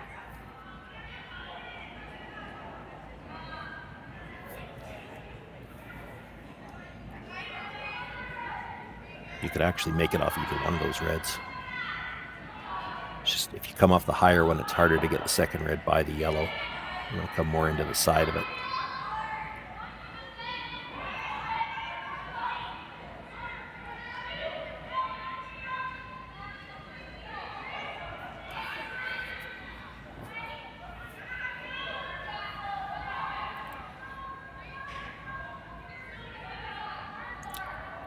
This is another one where even if you don't make the double, if you just roll into the side of that red stone, there's still a double off the other red. You don't want to ever hit this too thin. I don't think that's going to be a problem. It's close. Make contact with them both, and that's a pretty good roll. Yeah, she did touch the red into the yellow, so she's only got second shot, but second shot well buried. It's only about a quarter of it sticking out.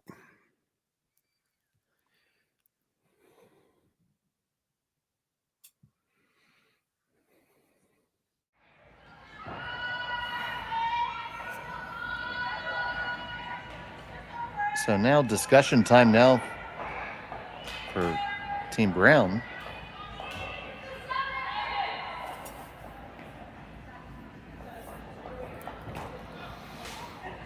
But it's scary to try to corner freeze that stone.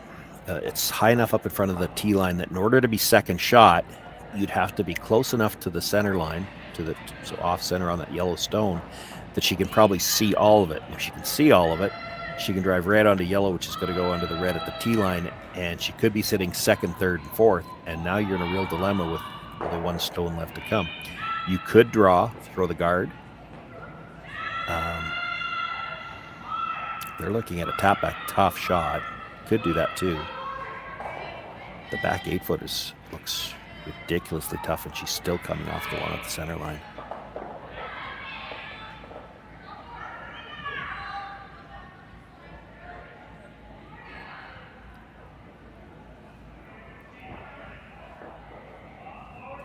So for what started as a fairly innocuous setup, it's evolved into a lot more right now. Yeah, I'm not even 100% sure what she's playing here. They tapped the back of the 8-foot, but I don't know whether they mean that's the weight she's trying to play and she's still trying to get to the yellow. That looks like a lot of ice to get to the yellow with weight to move it. I think they're trying to lie second underneath. Well, that's what I thought too, but it's tough to get there.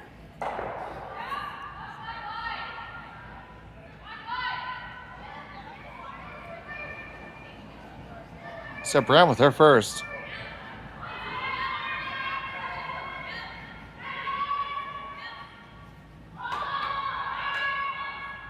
Both brushers are very actively engaged, trying to drag it there.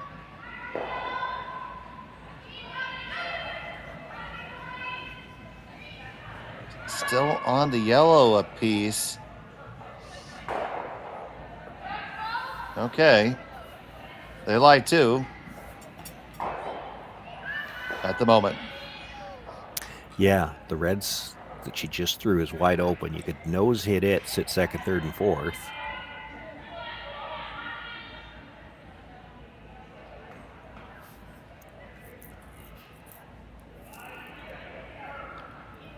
I'm not entirely sure that you can do the same thing coming off the middle one. Hit the one in the middle, come across into the side of that red. If it touches the top end of that yellow on the way by, it'll drag into the red. You could sit 3 that way, except you might leave a triple back because your shooter's going to be out in the open. Yeah, that's the shot I initially looked at, but talked myself out of it for the same reason.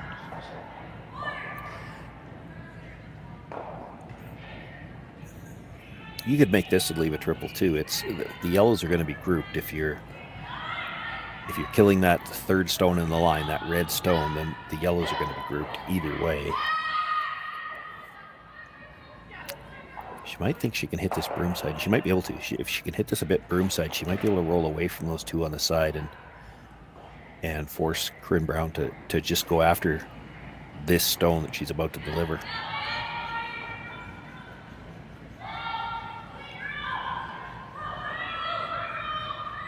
So on the way from Gray Withers, trying to walk it over just a touch. Gonna get it, jam it. They're gonna clear the brownstone. Yes, that red brownstone does leave out the back.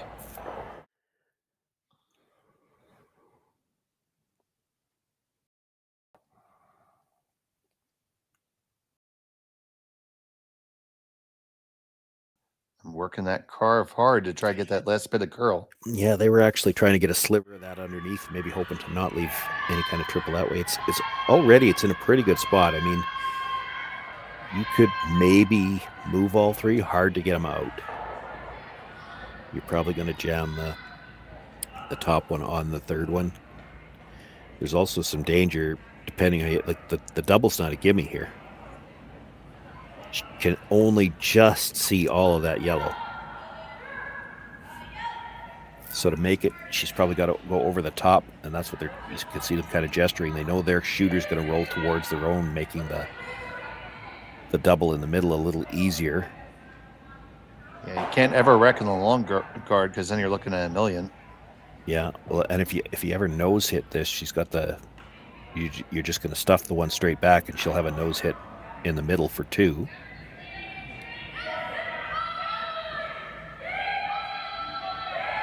So vital shot coming up here for Corryn Brown in the 5th end.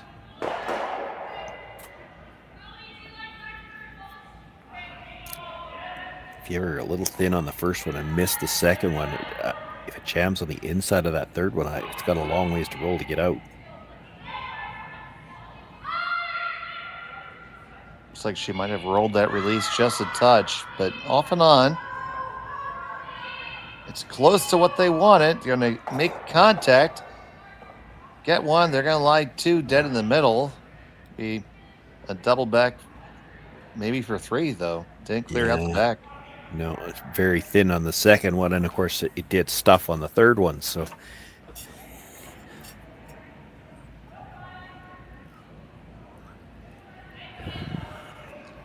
these are never as easy as they look. yeah, it's pretty easy to make contact with both of them, but they're not quite dead even. So if you whip it, she wants to throw some weight here because she's throwing a double. But it's real easy to spin out the top of the house here.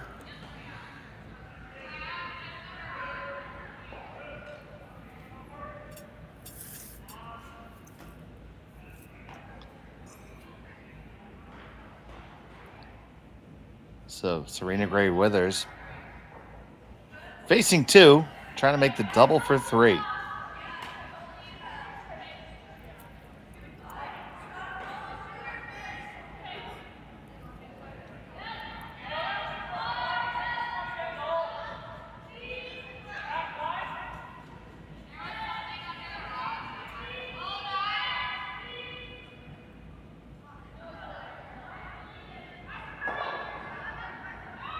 Final stone of the 5th.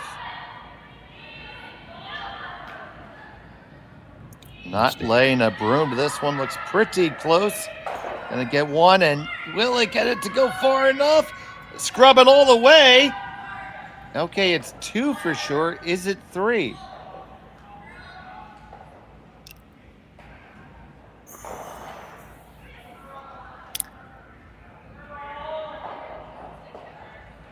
The line at the bottom of our screen makes it tough to tell. Yeah, well, we got surprised to see. Yeah, better shot at it now. Wouldn't be surprised to see the measuring stick come out. Yeah, this generally you look, especially players at this level. If players at this level look 3 times, they don't know.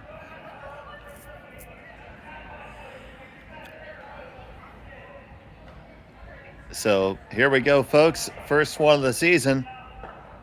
Throw in the chat. Is it red? Is it yellow? Get your guesses in. Is it brown? Is it gray? Oh, don't even do that to me. You started it. I know.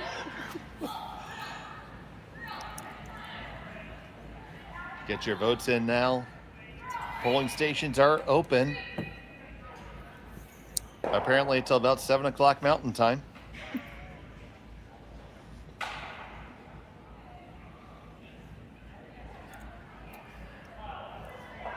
Well, from this view, it looks yellow, but this is a terrible view to try to determine who's got shot rock.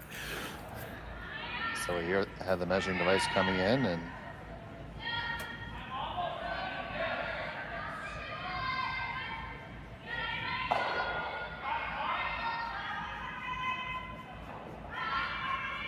see if we can get our eyes in the dial there. Gotta make sure you touch it. Well, she's pretty sure she touched it, and the dial didn't move. Would not be the first time that I've seen a broken micrometer. I've had to fix one in my club before. Okay, she definitely touched it with the second one because it's loose and it moved. The micrometer's not working. So we had to get the stick from the other end of the sheet.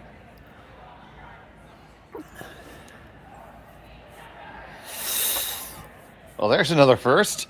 No, I'm afraid it's not. I've seen that before.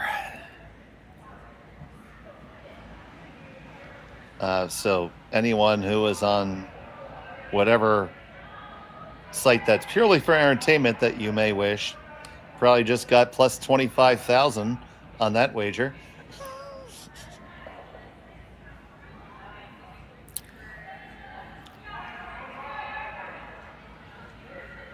They're just trying to see if they can just figure it out now, but no. You didn't know before, you still don't know.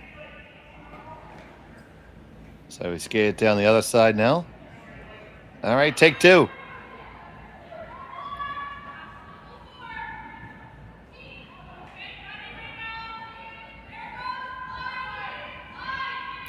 Oh, it's moving now. Okay, here we go. All right, about that much.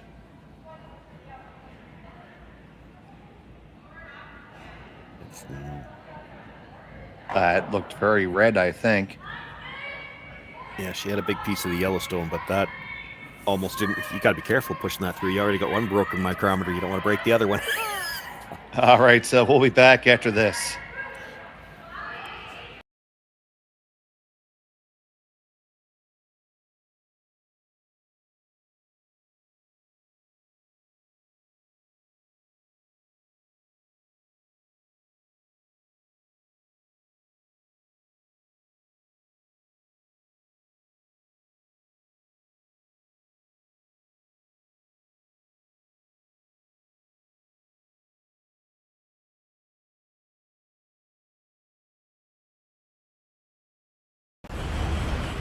There we go. There's a Volvo. 5 Volvos. They're boxy, but they're good. That's life. That's what all the people A Divine Yinzer in our chat. Mm-hmm. Hey guys, what can I get started for you today? Bananas and white regular? No, but he is I'll have the current whipped president berry, of that but club. Can I get vanilla oat milk and I'll add spinach and ginger? And can I substitute the raspberries for strawberries? Also add the chia and hemp seed, and definitely have the His usual power shtick is booster calling and me the collagen America's most booster. trusted And can voice I in get that curling. blended twice? Wow. For Alicia, Custom Chaos. One of a kind. Which is a You're pretty one low of a bar, but Blister I'll take juice, it. freshly made, your way.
Towards the score, we're playing end number 6.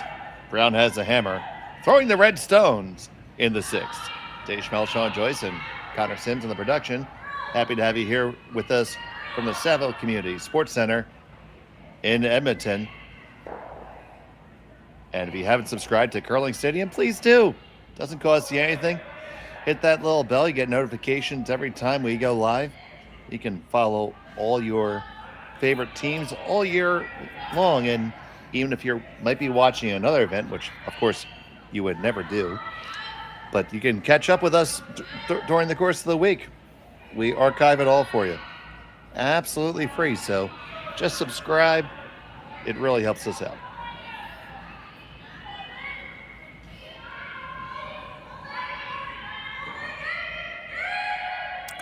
You have to think as we're getting into the 6th end here, this is where, even traditionally, teams would take a look at the odd versus even ends. Corryn Brown probably pretty comfortable where she's at right now. She's got 2 hammers left to 1. She's going to try to score here, and you see this with a lot of teams. She doesn't even mind necessarily if she gets forced. She's not looking to blank this in. She's looking for some opportunities to play offense. She will still deal with the middle at some point in time, but for now, the easiest way to deal with the middle is to just get there first. The 5 rock free guard zone kind of dictates how you approach these ends. She can't let too many rocks pile up in the middle, but she is going to try to set up a scoring opportunity if she can here. And Grey Withers has to be careful because of that. You know, it's one thing to try to force a team, but when they're already trying to score, you got to be real careful. You don't want to force them to 3. It's probably bad.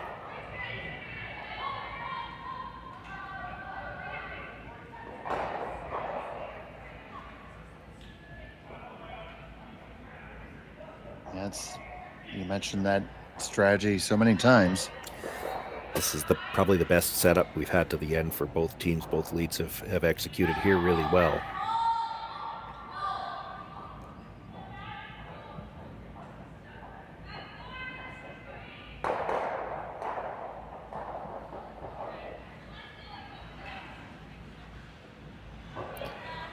Grey Withers' first thought was to just come right around everything for shot rock. I think you have to be careful with that.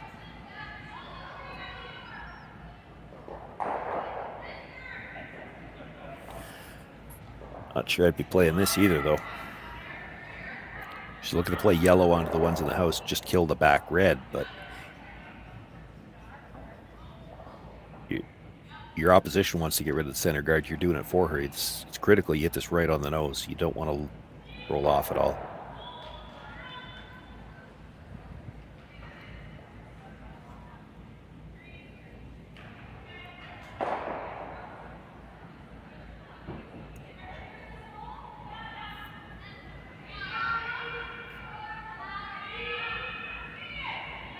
That was a questionable call at best and just not very well executed.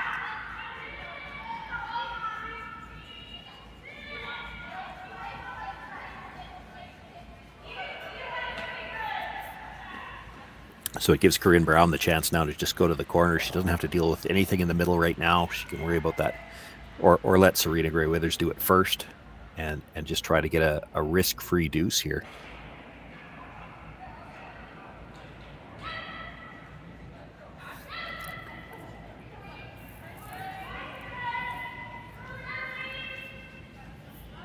Actually, early enough in the end, she could even have called this for a corner guard for now, but they're electing to come right in.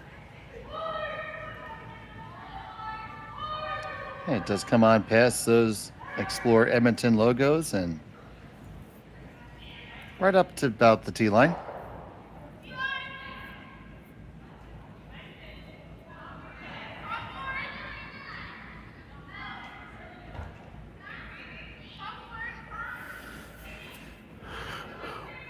Well, if you're Grey Withers, you're kind of committed now after you peeled the last one. You're trying to get back to a blank somehow.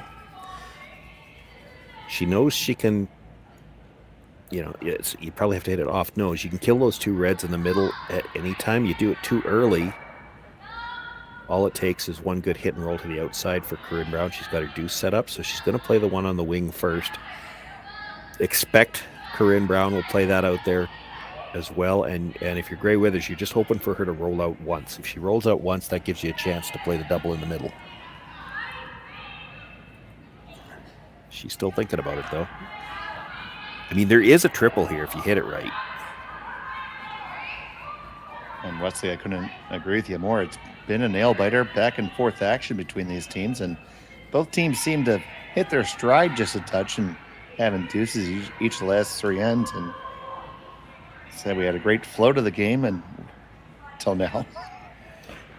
Well, and this game actually, this end has been the best played end, other than that last call for the for sure, game, which was questionable. But if she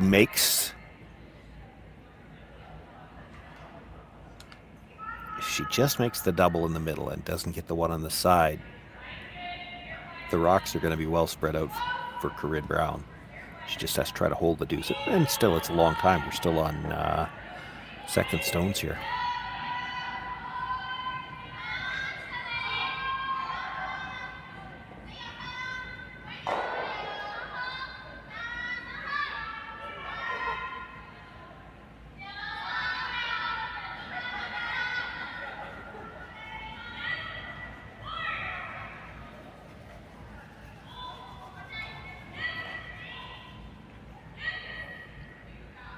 Trucking down, they're going to get some movement here. Scatter them.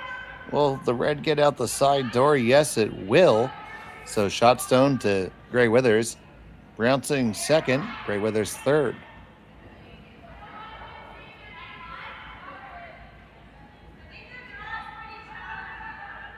Looking just to play the double back, Sean? Yeah, she doesn't have to. She could just make a play directly on shot stone. She wouldn't leave a double with that, but these two are pretty close together.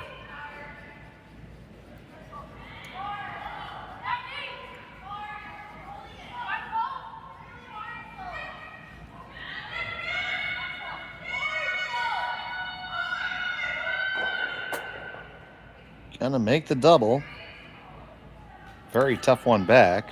Yeah, well, and that's just it. Do you try it, or do you try to get them grouped? And it's tough because one's a lot higher than the other one in the house, so it's tough to get these grouped. But if she could roll over to, say, line to the edge of the 4-foot on the other side, it becomes tough for Corryn Brown to roll back to the middle.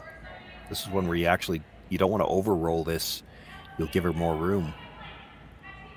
Roll about halfway this time, and hard for her to roll back to the middle.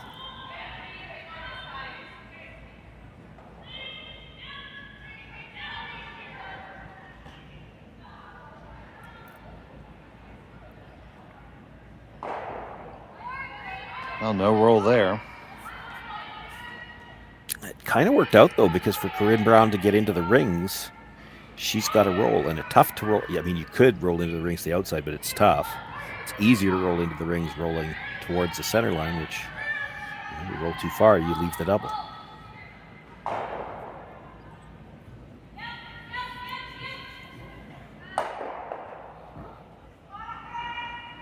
So Pincott with a delicate little shot here. Pick this up right away.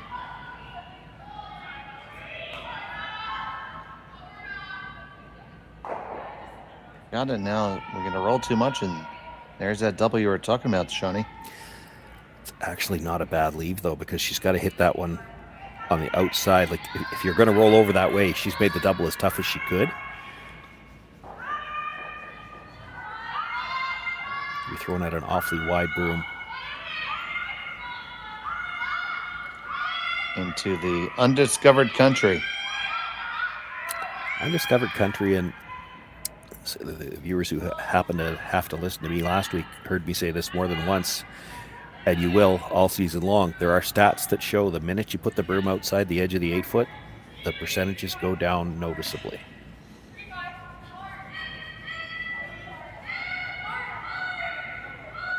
So here we go. We see the double executed, and they do hang on.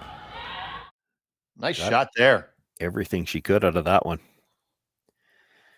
Got the double and forces them to have to make a play on it. That's a great shot. Those aren't easy.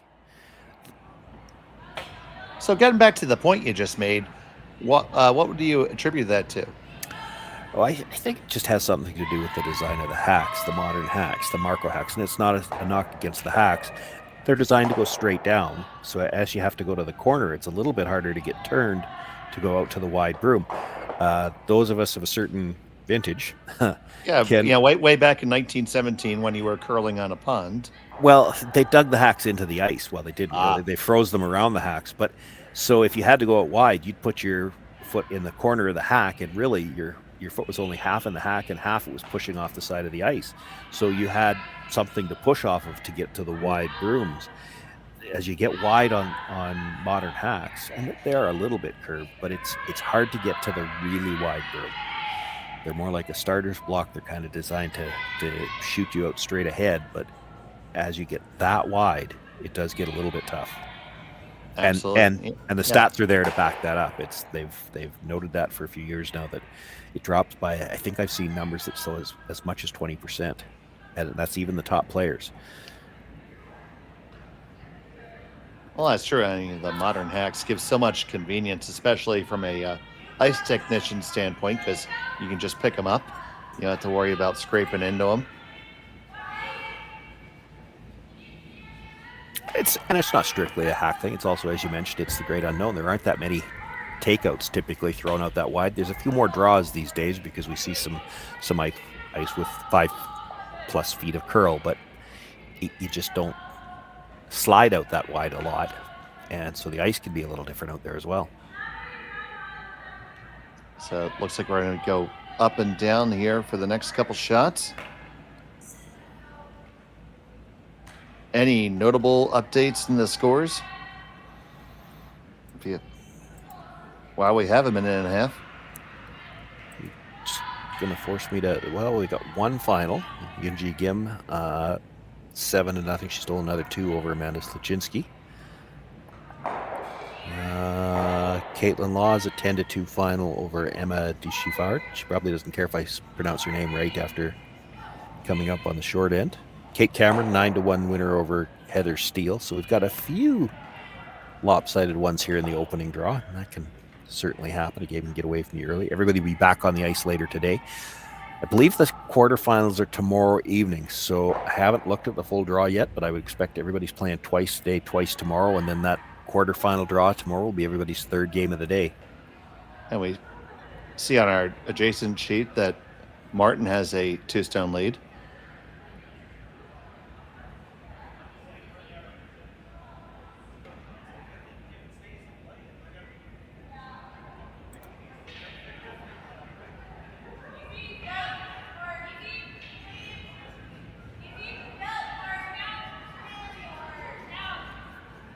Over Kaufman.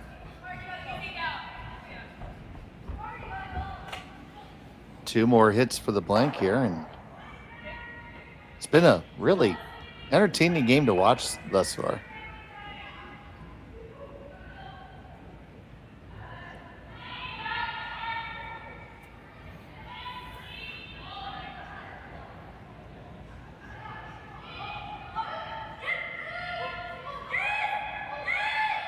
Room's up there, no problem. So now it'll be up to Corryn Brown to execute the blank here. In a very similar spot to where she had a very similar shot in the first end. Those hit it in the first end, so now we already get to see whether or not there's an announcer's jinx. Well, this situation, is taking one really the worst thing? It's not. It's not. Psychologically, I mean, it's a shot you want to make. You want to make everything. The rollout, I mean, getting the blank here is, I'm of the opinion in the sixth end that she probably shouldn't have been playing for the blank. I mean, she got stuck in that position midway through the end, but tied up without is not a bad position for Gray Withers playing 7. If she can force a single point onto the board either way in 7, it's momentum for her playing 8. Well, we'll see where momentum takes us after this on Curling Stadium.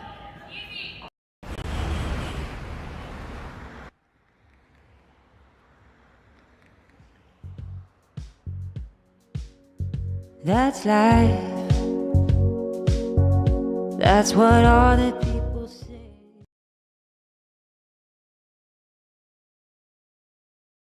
Hey guys, what can I get started for you today? Bananas away, regular?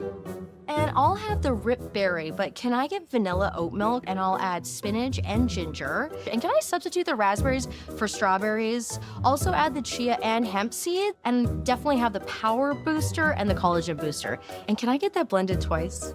Wow. For Alicia, Custom Chaos? One of a kind. You're one of a kind. Blister juice, freshly made your way.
Back here, the seventh end, it's all tied up at 4 between Brown and Grey Withers.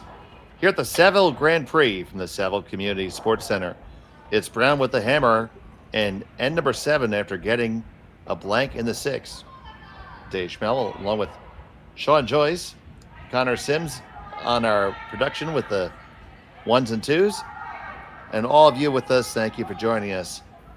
So, how do you paint the strategy coming home now? Well, we're not coming home just yet. We're adjacent. We got the blinker on. Oh, we could be 3 ends from that yet. You just don't know. Essentially. If you're Grey Withers, you definitely want to see a point go on the board one way or the other here. A blank end is no good for you. I thought she might actually throw the double centers here just to make sure. If you're Brown, you'd love to blank this end. But, and I'm going to sound like a broken record because everybody's heard me say this type of stuff before. When you know your opposition is trying to force something in the odd end, you have to leave yourself open to, hey, they might force me to score 3. So there could be a point come in this end where they have to decide, look, it's easier for us to try to score extra points right now than it is to blank. And you know that Grey Withers is not going to try to get this end back to a blank. She gets this to a blank, she's losing this game a very high percentage of the time. So she wants to see a point go on the board. She doesn't even care which way. She steals one, she's got the momentum playing the last end. If she forces one, she's got the hammer. There's something to be said for that, the momentum, to have the hammer coming home, even though you're trailing. So that one there in the back 4, do you come down to it or in front of it?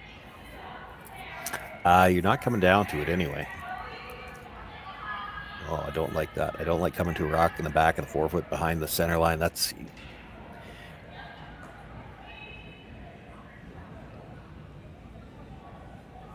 You do realize, buddy, I just say things to get you started sometimes. I don't love this goal. I mean...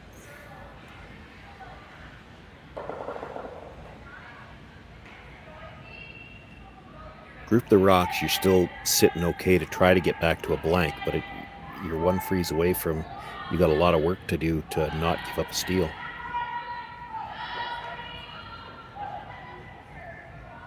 This has plenty of line. Walk it over. Well, not going to get exactly what they called for, but pretty close. Much to Sean's dismay. Yeah, I mean, it dictates that Grey Withers is going to try to follow it down, sit in front of it. Now, because it bounced that little bit, she'd love to get just a sliver to the inside of the red. Which, you know, I think you can on this ice. Right, and if you do that, you're setting up down the line to be able to possibly remove both reds with 1. Yeah, and Grey Weathers might not be the team playing the hit, but I mean, if the only rocks that go are going to be red, that doesn't help Brown either. This looks a bit spicy. Cinnamon trying to walk it over.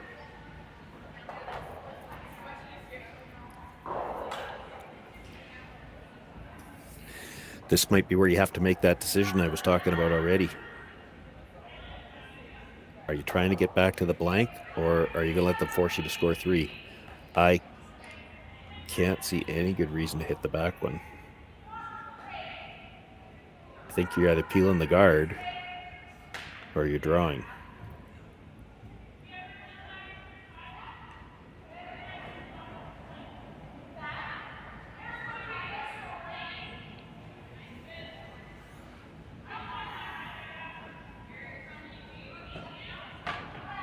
So if you're not drawing the back one, where do you want to draw it?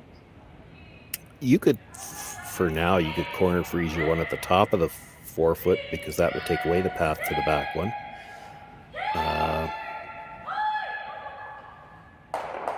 This is worth a conversation. Yeah, it is.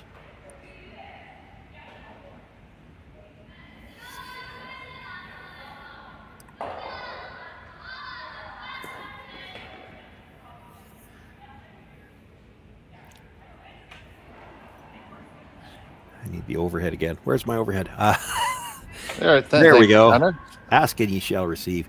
Yeah, if you're right down to the back one, she's going to play the freeze again. Now it's you're getting into all or nothing territory, but I mean, if I could walk it down, you'd get just by your own at the front, just bite a sliver of the button. Yes, it would leave a double, but leaving a double that kills one of those rocks at the back is not the end of the world for you right now. There's a pretty big pocket back there as it sits, so if you could make her play a double back there, you're still sitting good to get at least 2. Looks like they're coming with some weight here. Yeah, they're maybe thinking they can get all 3 of these and spin away. So get the red. Instead of dead stuff it, they're actually trying to spin it out off that yellow, or at least back. Which, that's not a bad result. You don't want to leave it right there.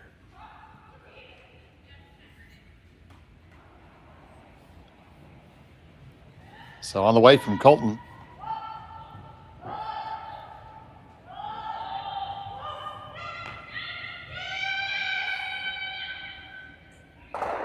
Gonna get him moving. Get rid of both the yellows. There's still 3 reds there. Yeah, that's pretty 1, 2, good, though. 3. Yeah. Got it out of that 4 foot area.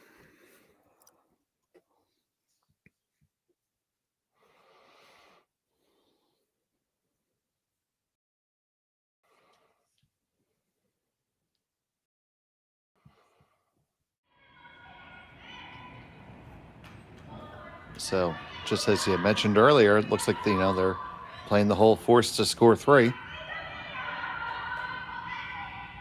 If they can. Well, at this point, it's pretty risk-free to try it, because Grey Withers can't let these rocks pile up, so she's got to hit the stone on the edge of the 8 foot. She's going to try to roll back to the back of the 4 foot.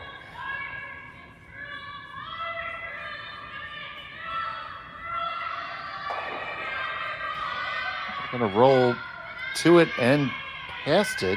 Pretty good location, really. Yeah, it's not shot rock, but it's a stone that's hard to remove, so that kind of eliminates the one at the back of the 8 foot for now.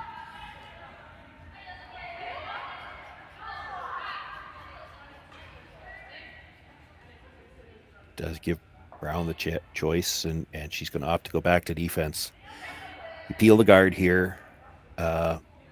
Grey Withers still has to do something with rocks in the rings, and you should have a chance to get back to a blank.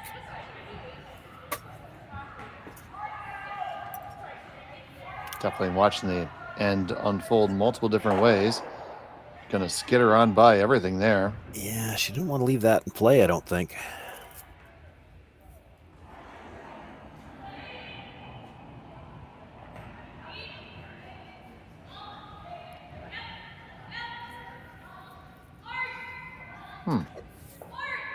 Well, you're wondering. I was going to say, if anybody at home is wondering why she's playing the guard here, she could play a hit on the reds, but if you hit now, It's a blank. And a blank is bad for her. So you throw the center guard to try to make sure the force happens all day somehow. Yeah. Or if not a force, a score. Yeah, I mean, you'd love to see a force, but honestly, you're probably statistically better off giving up 2 here than you are to allow a blank.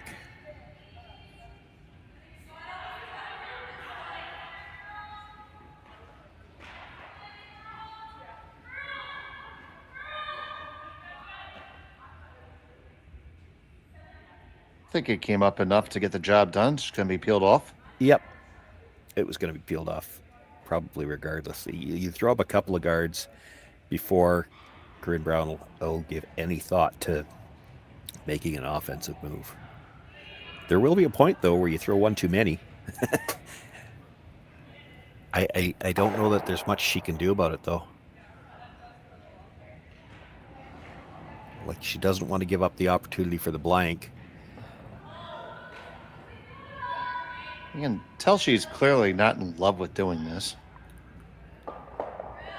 Yeah, well, I think when you come into the rings, you could hit the one in the back 8-foot.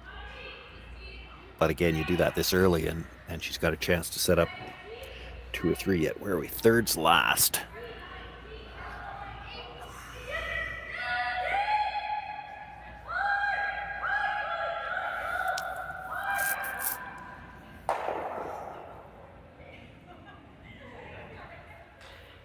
So if you're not going to throw a guard, what are you going to do?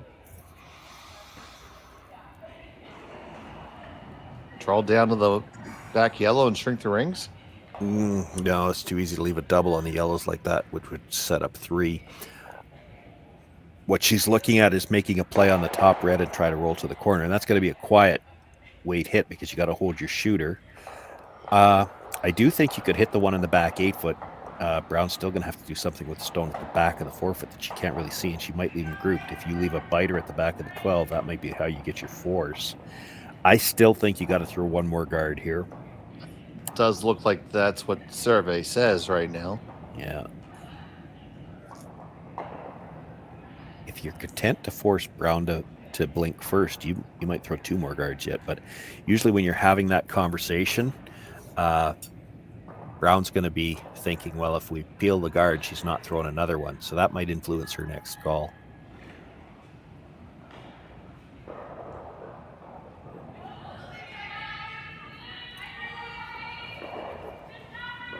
So the guard is on the way from Clifford. You see the motion there, looking to be just biting the top 12. Now it looks to be a little bit lighter.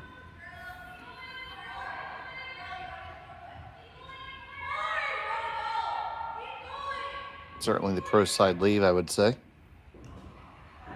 Yeah, that's fine. I don't think they necessarily wanted to be biting. I think she was just showing them the line that she wanted. You know, you don't always have to make me sound silly, Sean. Well, it wasn't so much. She was showing them with the broom, but she was just showing them the line, I think, more than how deep she wanted it. The line was the most important thing. Like, fair enough. I know you've had months not be able to pick on me, so. Well, now's where the interesting decision comes. Hate that call.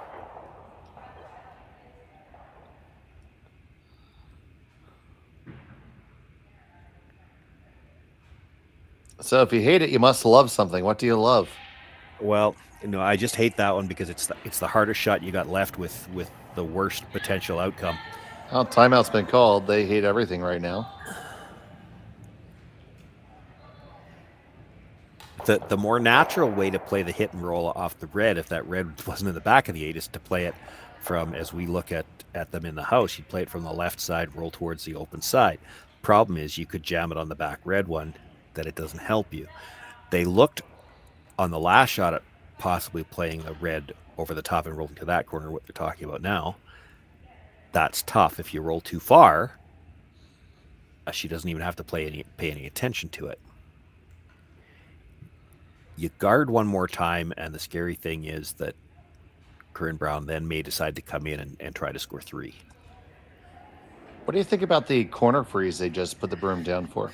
It's a good shot if you make it. It's tough. I like the corner freeze on the red better than I like trying to come down to your own, because you could come down to your own, you could make it almost perfect, and she runs the red onto the 2 yellows, and because of the drag, it probably misses the red. I mean, you could corner freeze your own perfect and give up 3.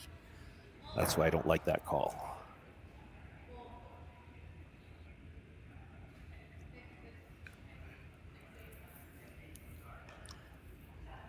See the coach having the conversation. Scott Pfeiffer, long-time lead for the Furby team.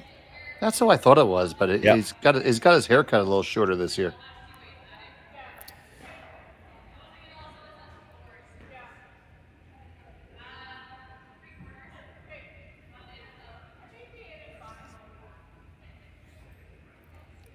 There are a couple of options there. They're all tricky. It might come down to what you feel like you can make. I don't mind the freeze on the red. She's going to try to pass it through. Got to hold your shooter on this. Got to hold your shooter in the 8-foot on this.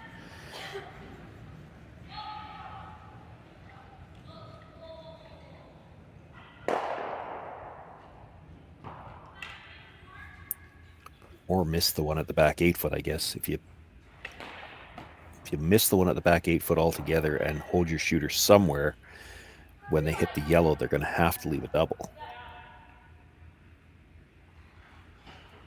Certainly going to be tricky here. Yeah. With her first. Like, it's real easy to just jam this off the other red stone and roll it over so that it splits them up. And then you may not have a double left on the back one. Cinnamon and Burgess both working this one.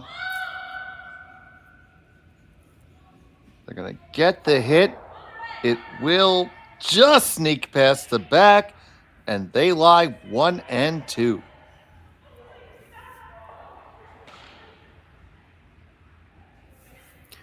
That's really good. Not even critical that they held second shot, but they did. Brown probably has to play this stone even if it had rolled farther, because if she plays the back one, she's going to leave a double.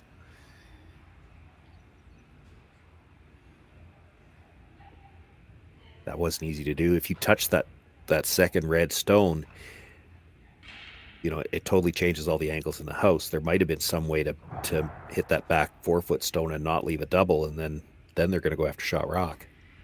And it always had to be that quiet wait. Yeah, to hold your shooter. Yeah, it did.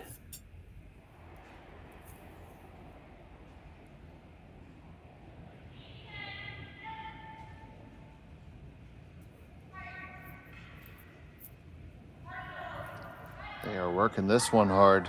Yeah, she'd like to roll back in front of those two. Not going to. Not going to do it.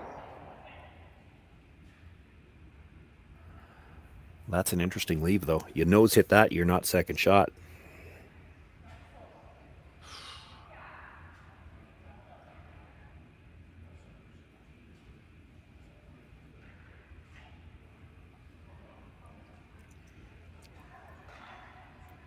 It's not really a good place to draw to. No, you're not likely going to draw and risk leaving a double for 3. So you play the hit and roll. You have to roll towards the center line. You don't have to roll very far, but that's the danger. You're trying to roll towards center. If you ever over roll it, you leave her a double for 2. Well, they do have the benefit that they just watched this line and got to see how much it moved. So they may be able to take a better broom than their opponents. And ideally, you'd like to roll right back to where the broom is. If you roll to where the broom is now, the angle for the double still jams on the red, so she'll have to make a shot for 1. And then it'll be interesting to see. There are teams out there, and I don't know for sure if Corryn Brown's one of them, but if you're facing 2 with your last rock right here, there are teams out there that would hit and roll out, give up 1 and keep last rock.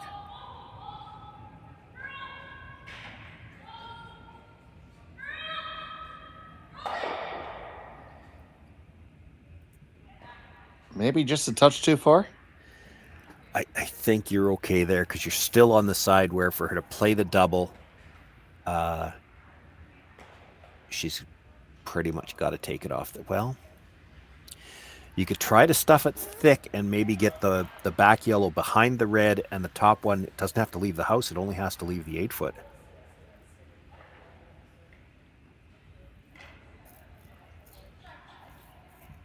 And if it's slightly over curls and you dead stuff it, or slightly under curls, pardon me, and you dead stuff it, give up 1 is not the end of the world.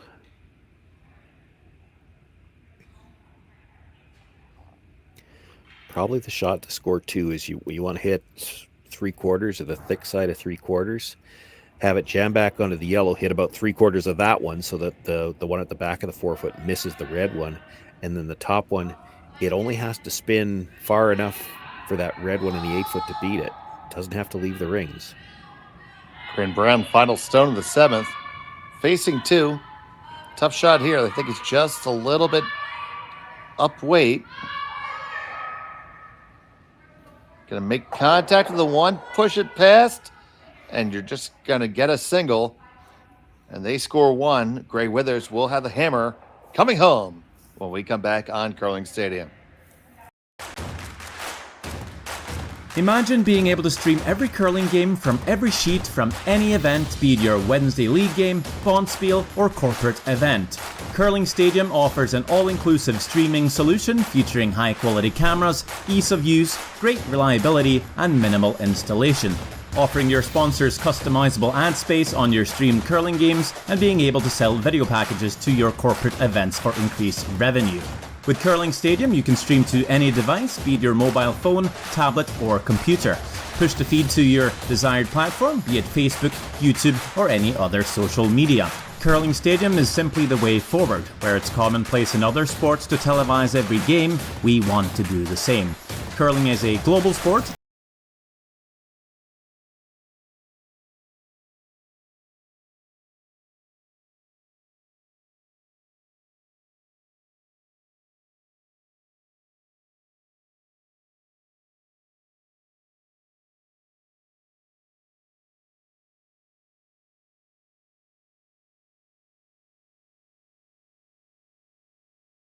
Night for 6 days of incredible curling, celebrity appearances, and après curl parties you won't want to miss.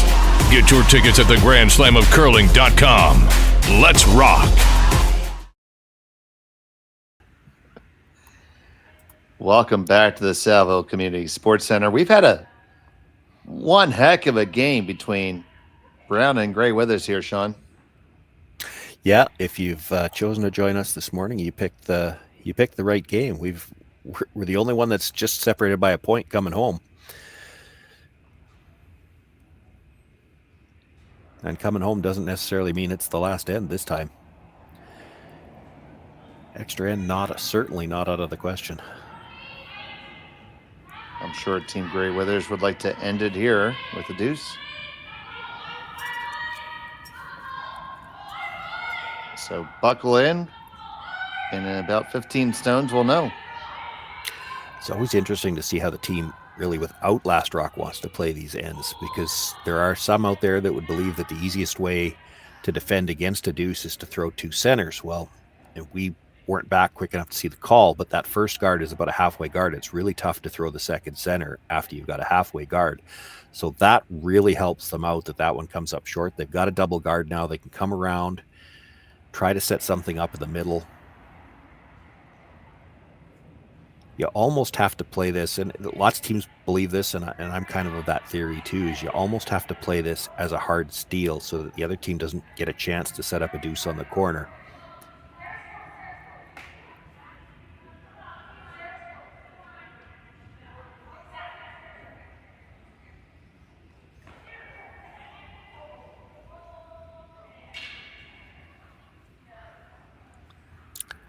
That's really good. Yep, came down to the top of the button there. See, our house view appears to be frozen there, so we'll get that figured away.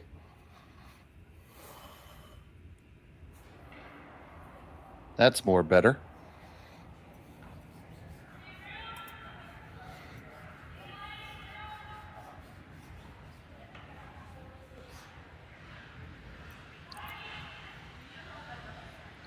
So you see them trying to use that knifing action there, Sean. Yeah, it'll be interesting to see as the season goes on just how effective that's going to be. I haven't, as closely as I would have some years, because I'm not playing that much anymore, haven't followed all of the information that came out on the brushing this year. I do believe that they have changed the foam and made it more uniform. And, if I'm wrong about that, I'm sure somebody will jump on and say something about that. But I know that's what they were talking about doing. So I don't know, and maybe none of the teams do. They might still be experimenting with it this early in the season, just how effective they can be at making those stones curl a little extra. There's certainly, something to it to some respect, but I feel like most curlers are victims of confirmation bias. Well, and some of it is they did it in the past, so they think they can still do it. But again, there have been more restrictions or more talk about what to do with the foam. We're going to have a timeout here. Well, they're going to try to call timeout, but I don't think you get two.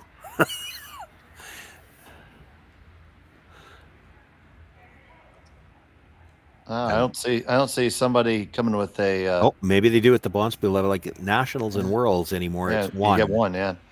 Well, nobody's coming out with a big hook to get Scotty off the ice, so.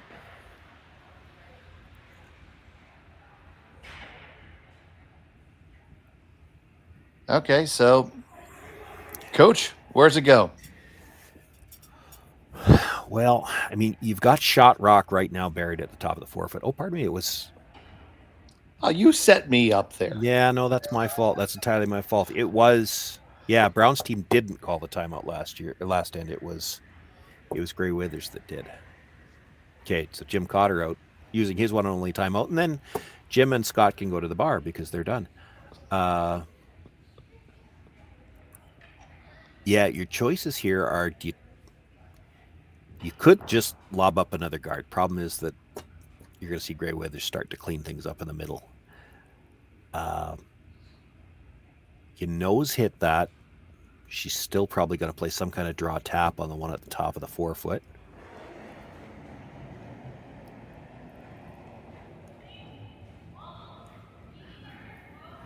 You could hit and roll just into the 8 foot. You're fine.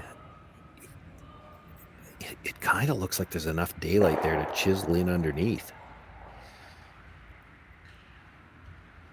I'll be honest, that's what I like. I mean, it does a couple of things. It really shrinks the rings.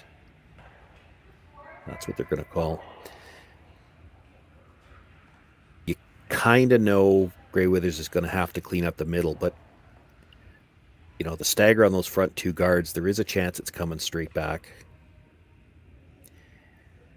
But that probably cleans everything up in the middle, and then at worst, you should be looking at a force.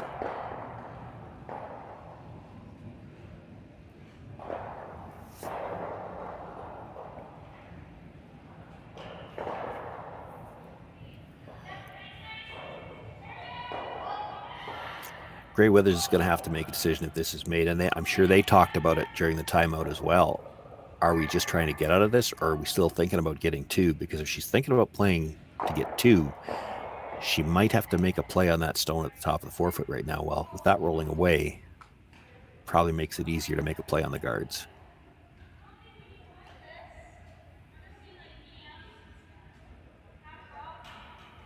So now they're just going to look to simplify the end.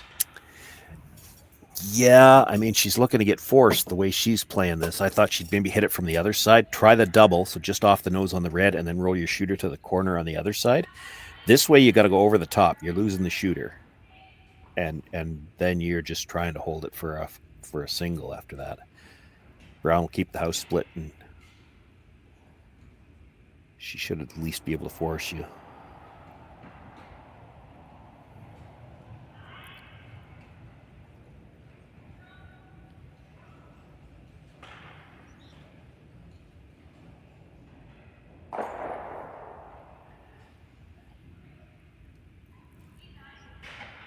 Probably didn't want to do that. No. Wouldn't have had to hit it much thicker, though, to bring that yellow straight back. That could have helped her out. it still might be there now. I mean, there's going to be more room between the two guards this time, so there might be a chance to make the double peel, have that yellow come straight back onto the one in the forefoot, and maybe hold your shooter for a corner guard. Guard has to be made first.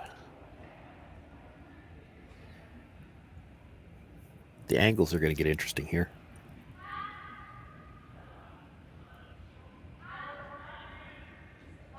So Colton working on step one of this equation. Get the guard up.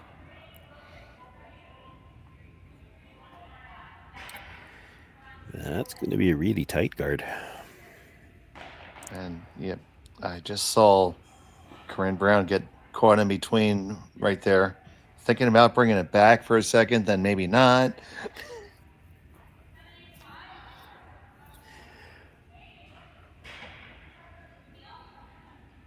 You could definitely make the double peel and hold your shooter for a corner guard now.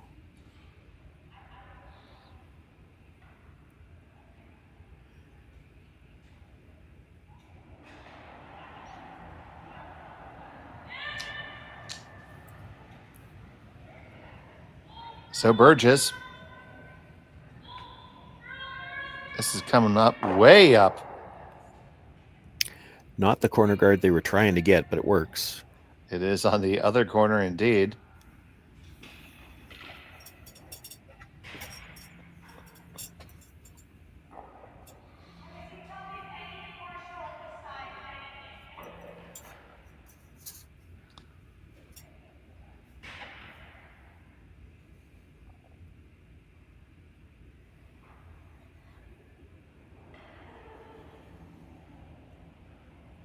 Now we're just in replacement mode.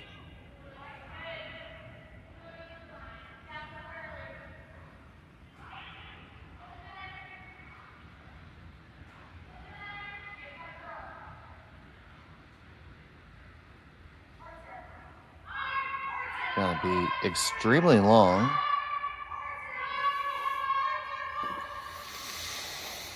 So now play a little quiet weight, hit and roll.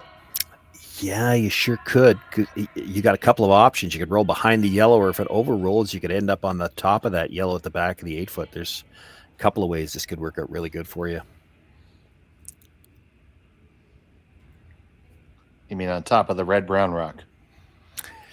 Oh, it's too late in the game to get into that now.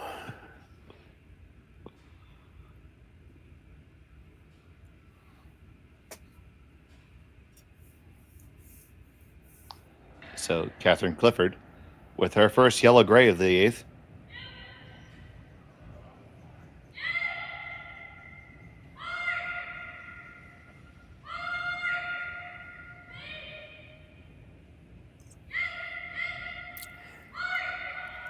Past the guard, you're going to get a hit. Now where we get the roll, pretty good, buddy. Yeah, that's really good.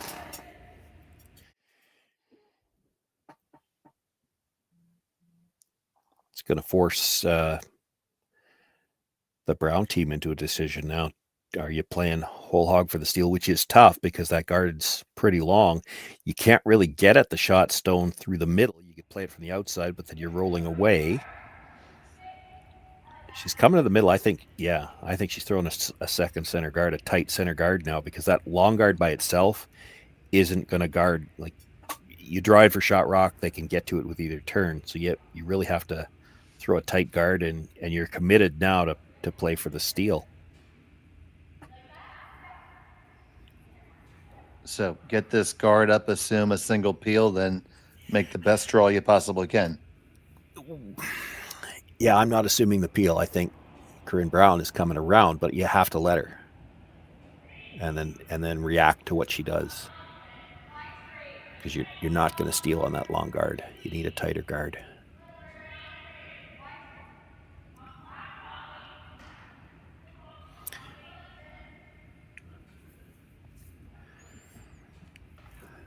This is a really tight guard. It's going to bite the forefoot.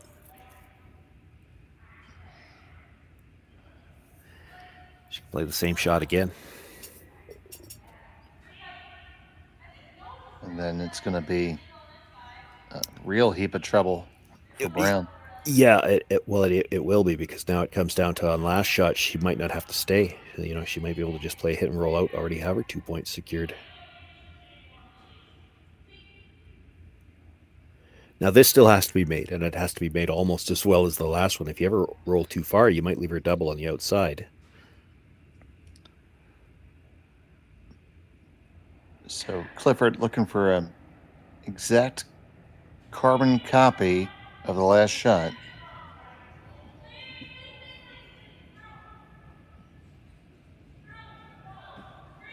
Cinnamon now trying to walk it over. Burgess back to holding straight. Really close to perfect. Going to get the hit, get the roll. Oh, that's overrolled a bit, but I think you're okay, are you? I don't know. Well, I think the double's available, and I think she has to play it. I think the top stone goes over the top of the red. And I mean, you could get away with hitting 3/4, and I still think it goes. Right, because even if you had drew all the way around the outside, around the outside, around the outside, you'd have that short run back or a draw. So yeah, I think I'm with you. I think you had to try it. It's certainly not a gimme.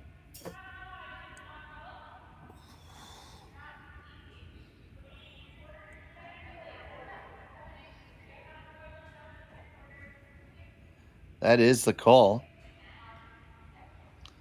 Pincott's got the broom down. Not critical to hold her shooter here. In fact, it might not even be beneficial to hold the shooter, because if you roll just a couple inches to the outside, the easiest way to get back underneath that yellow might be to hit and roll. It would be tough to draw there. I don't know where you'd have to put the broom to get it by that on the wide side, and the red guard's in the way to get around the yellow from the intern.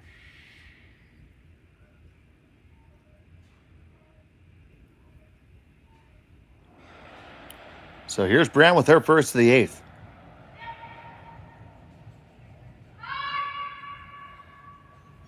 Pick this one up real quick. Not a whole lot of weight. Should be enough. You make contact and you make the double. Hold the shooter. They lie 3.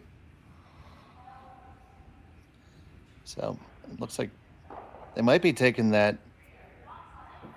Oh, okay. That's a way to do it. I think she's talking at, okay, this is the ice we needed to get to here, so how much more do we need? That does not look like a lot of ice to get around that yellow guard. I mean, to get to a good spot, wouldn't it be better just to kill that red and take a roll? To me, it looks like the hit and roll is probably easier, because I'm not convinced that's enough ice. It's tough. We haven't seen a lot of draws thrown out this wide, so, and this team did play on this ice last weekend. It is probably their home club too. I don't know that for sure when they're playing out of Edmonton, but probably. So maybe they know a little bit more about the ice and know that as you get a little wider, maybe it holds for a while.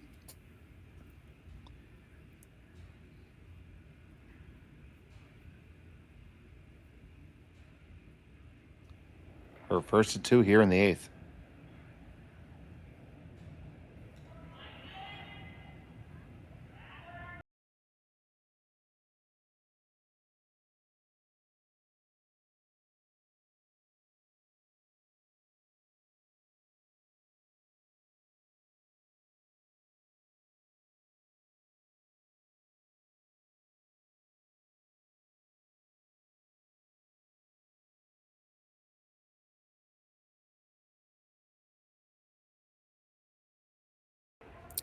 Well, it is shot stone. You can see it through the port. It's a reverse stagger port, but it is there. Not even going to look at that.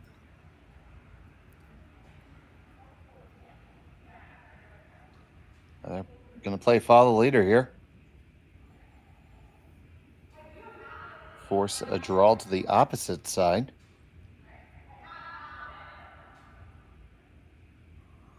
Yeah, she got to the hacks and realized she can see half the rock.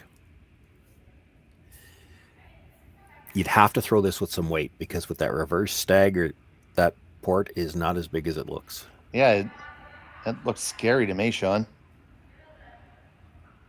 I mean, they're pretty good, but I don't want to throw that.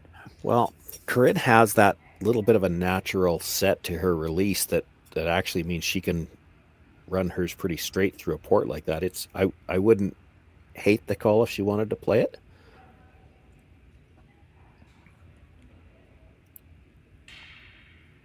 It's not like this shot likely gets you a steal either. Going back to the draw, I mean, I guess, the only possible saving grace is they're going to play the side that hasn't been thrown on for quite a bit. And with some of the other sheets not playing anymore. Trying to decide if you want to leave her the teaser. Like if you leave a foot of separation, is Grey Withers playing the double for the win? There are a lot of teams that would. Like, rather than play for the tie where you're without last rock in the extra, she might have taken that away because she chipped off of her own. Some good last minute thinking there, but now you have that double for the win if you want it. Yeah, she left it. It's a flat double, but it's there, and I think this is a shot you'll see a lot of teams play. Rather than try to score one here where you've got the hammer against you in the extra, you may as well take the shot for two. It looks like she's got enough air coming by the guard. Like, if she can hit half a rock, and I think she can, it's there. You don't have to throw it stupid heavy, though. No, the second one only has to move, well, because you're going to come close to sideways into the second one. You got to get to the front end of that second rock. If you're dead into the side of it, there's that red at the full 12 foot. If you jammed into that, I think if you jammed into that, you're probably still sitting two.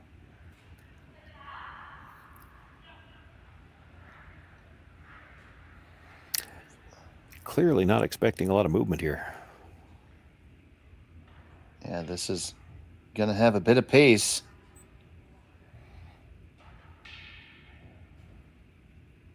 So Serena Grey Withers.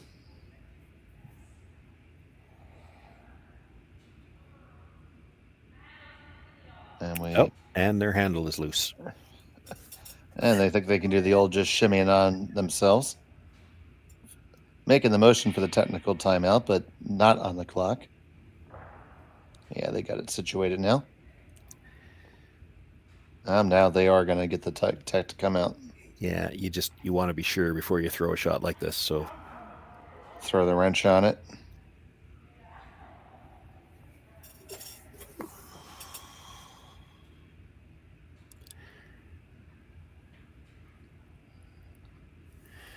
And, give yourself time to make sure that all the other games are done and everybody's off the ice so that everybody's watching you. Let's put all the extra pressure on that you can here. And now we can think. We can think about the angle a lot. Slice it and dice it. Now I don't know about your home club, Sean. We leave a couple of those wrenches on either side.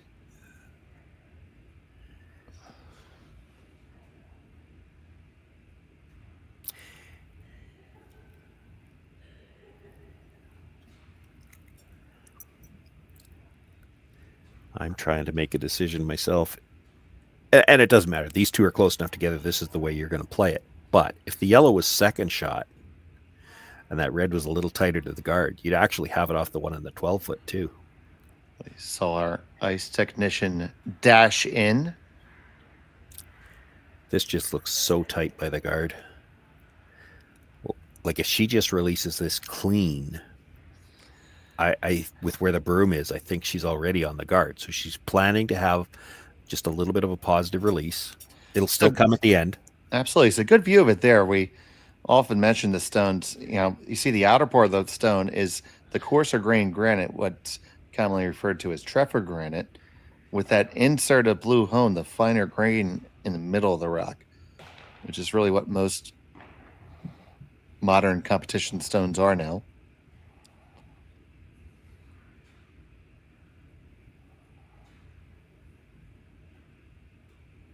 But after all that housekeeping, here we go again. Grey Withers, the final stone of the eighth end. Facing two, looking for the double for the win. Off and on. Really close. Rex on the top guard, and it is not to be. It'll be a steal for Corryn Brown, and they will take the victory here by a score of 6-4. Yeah, that must have just moved on him at the end because they really weren't on it that hard most of the way down, and she just rubs on the way by. I thought she had it when they were off and on.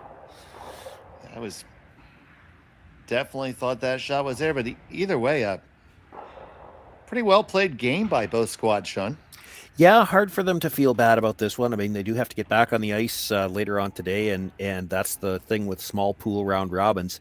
You've got to turn it around quick. I mean, every loss could be so big. Last weekend in one of the divisions, I think as we went into the last draw, there was a chance that 2-2 wasn't even going to get a tiebreaker. So you could afford one loss. You probably still make the playoffs, but you're really up against it early in a draw like this if you take a loss in the opening round. Absolutely. And our next broadcast will be at 4 o'clock Eastern, 2 o'clock Mountain. Stay with us here on Curling Stadium all week. For Sean Joyce and Connor Sims, I'm Dave Schmelt. Thank you so much for watching. Live curling rocks. And this November, the best in the world are coming to Tahoe. Get your seats now at gsoctickets.com. But hurry, early bird pricing ends soon.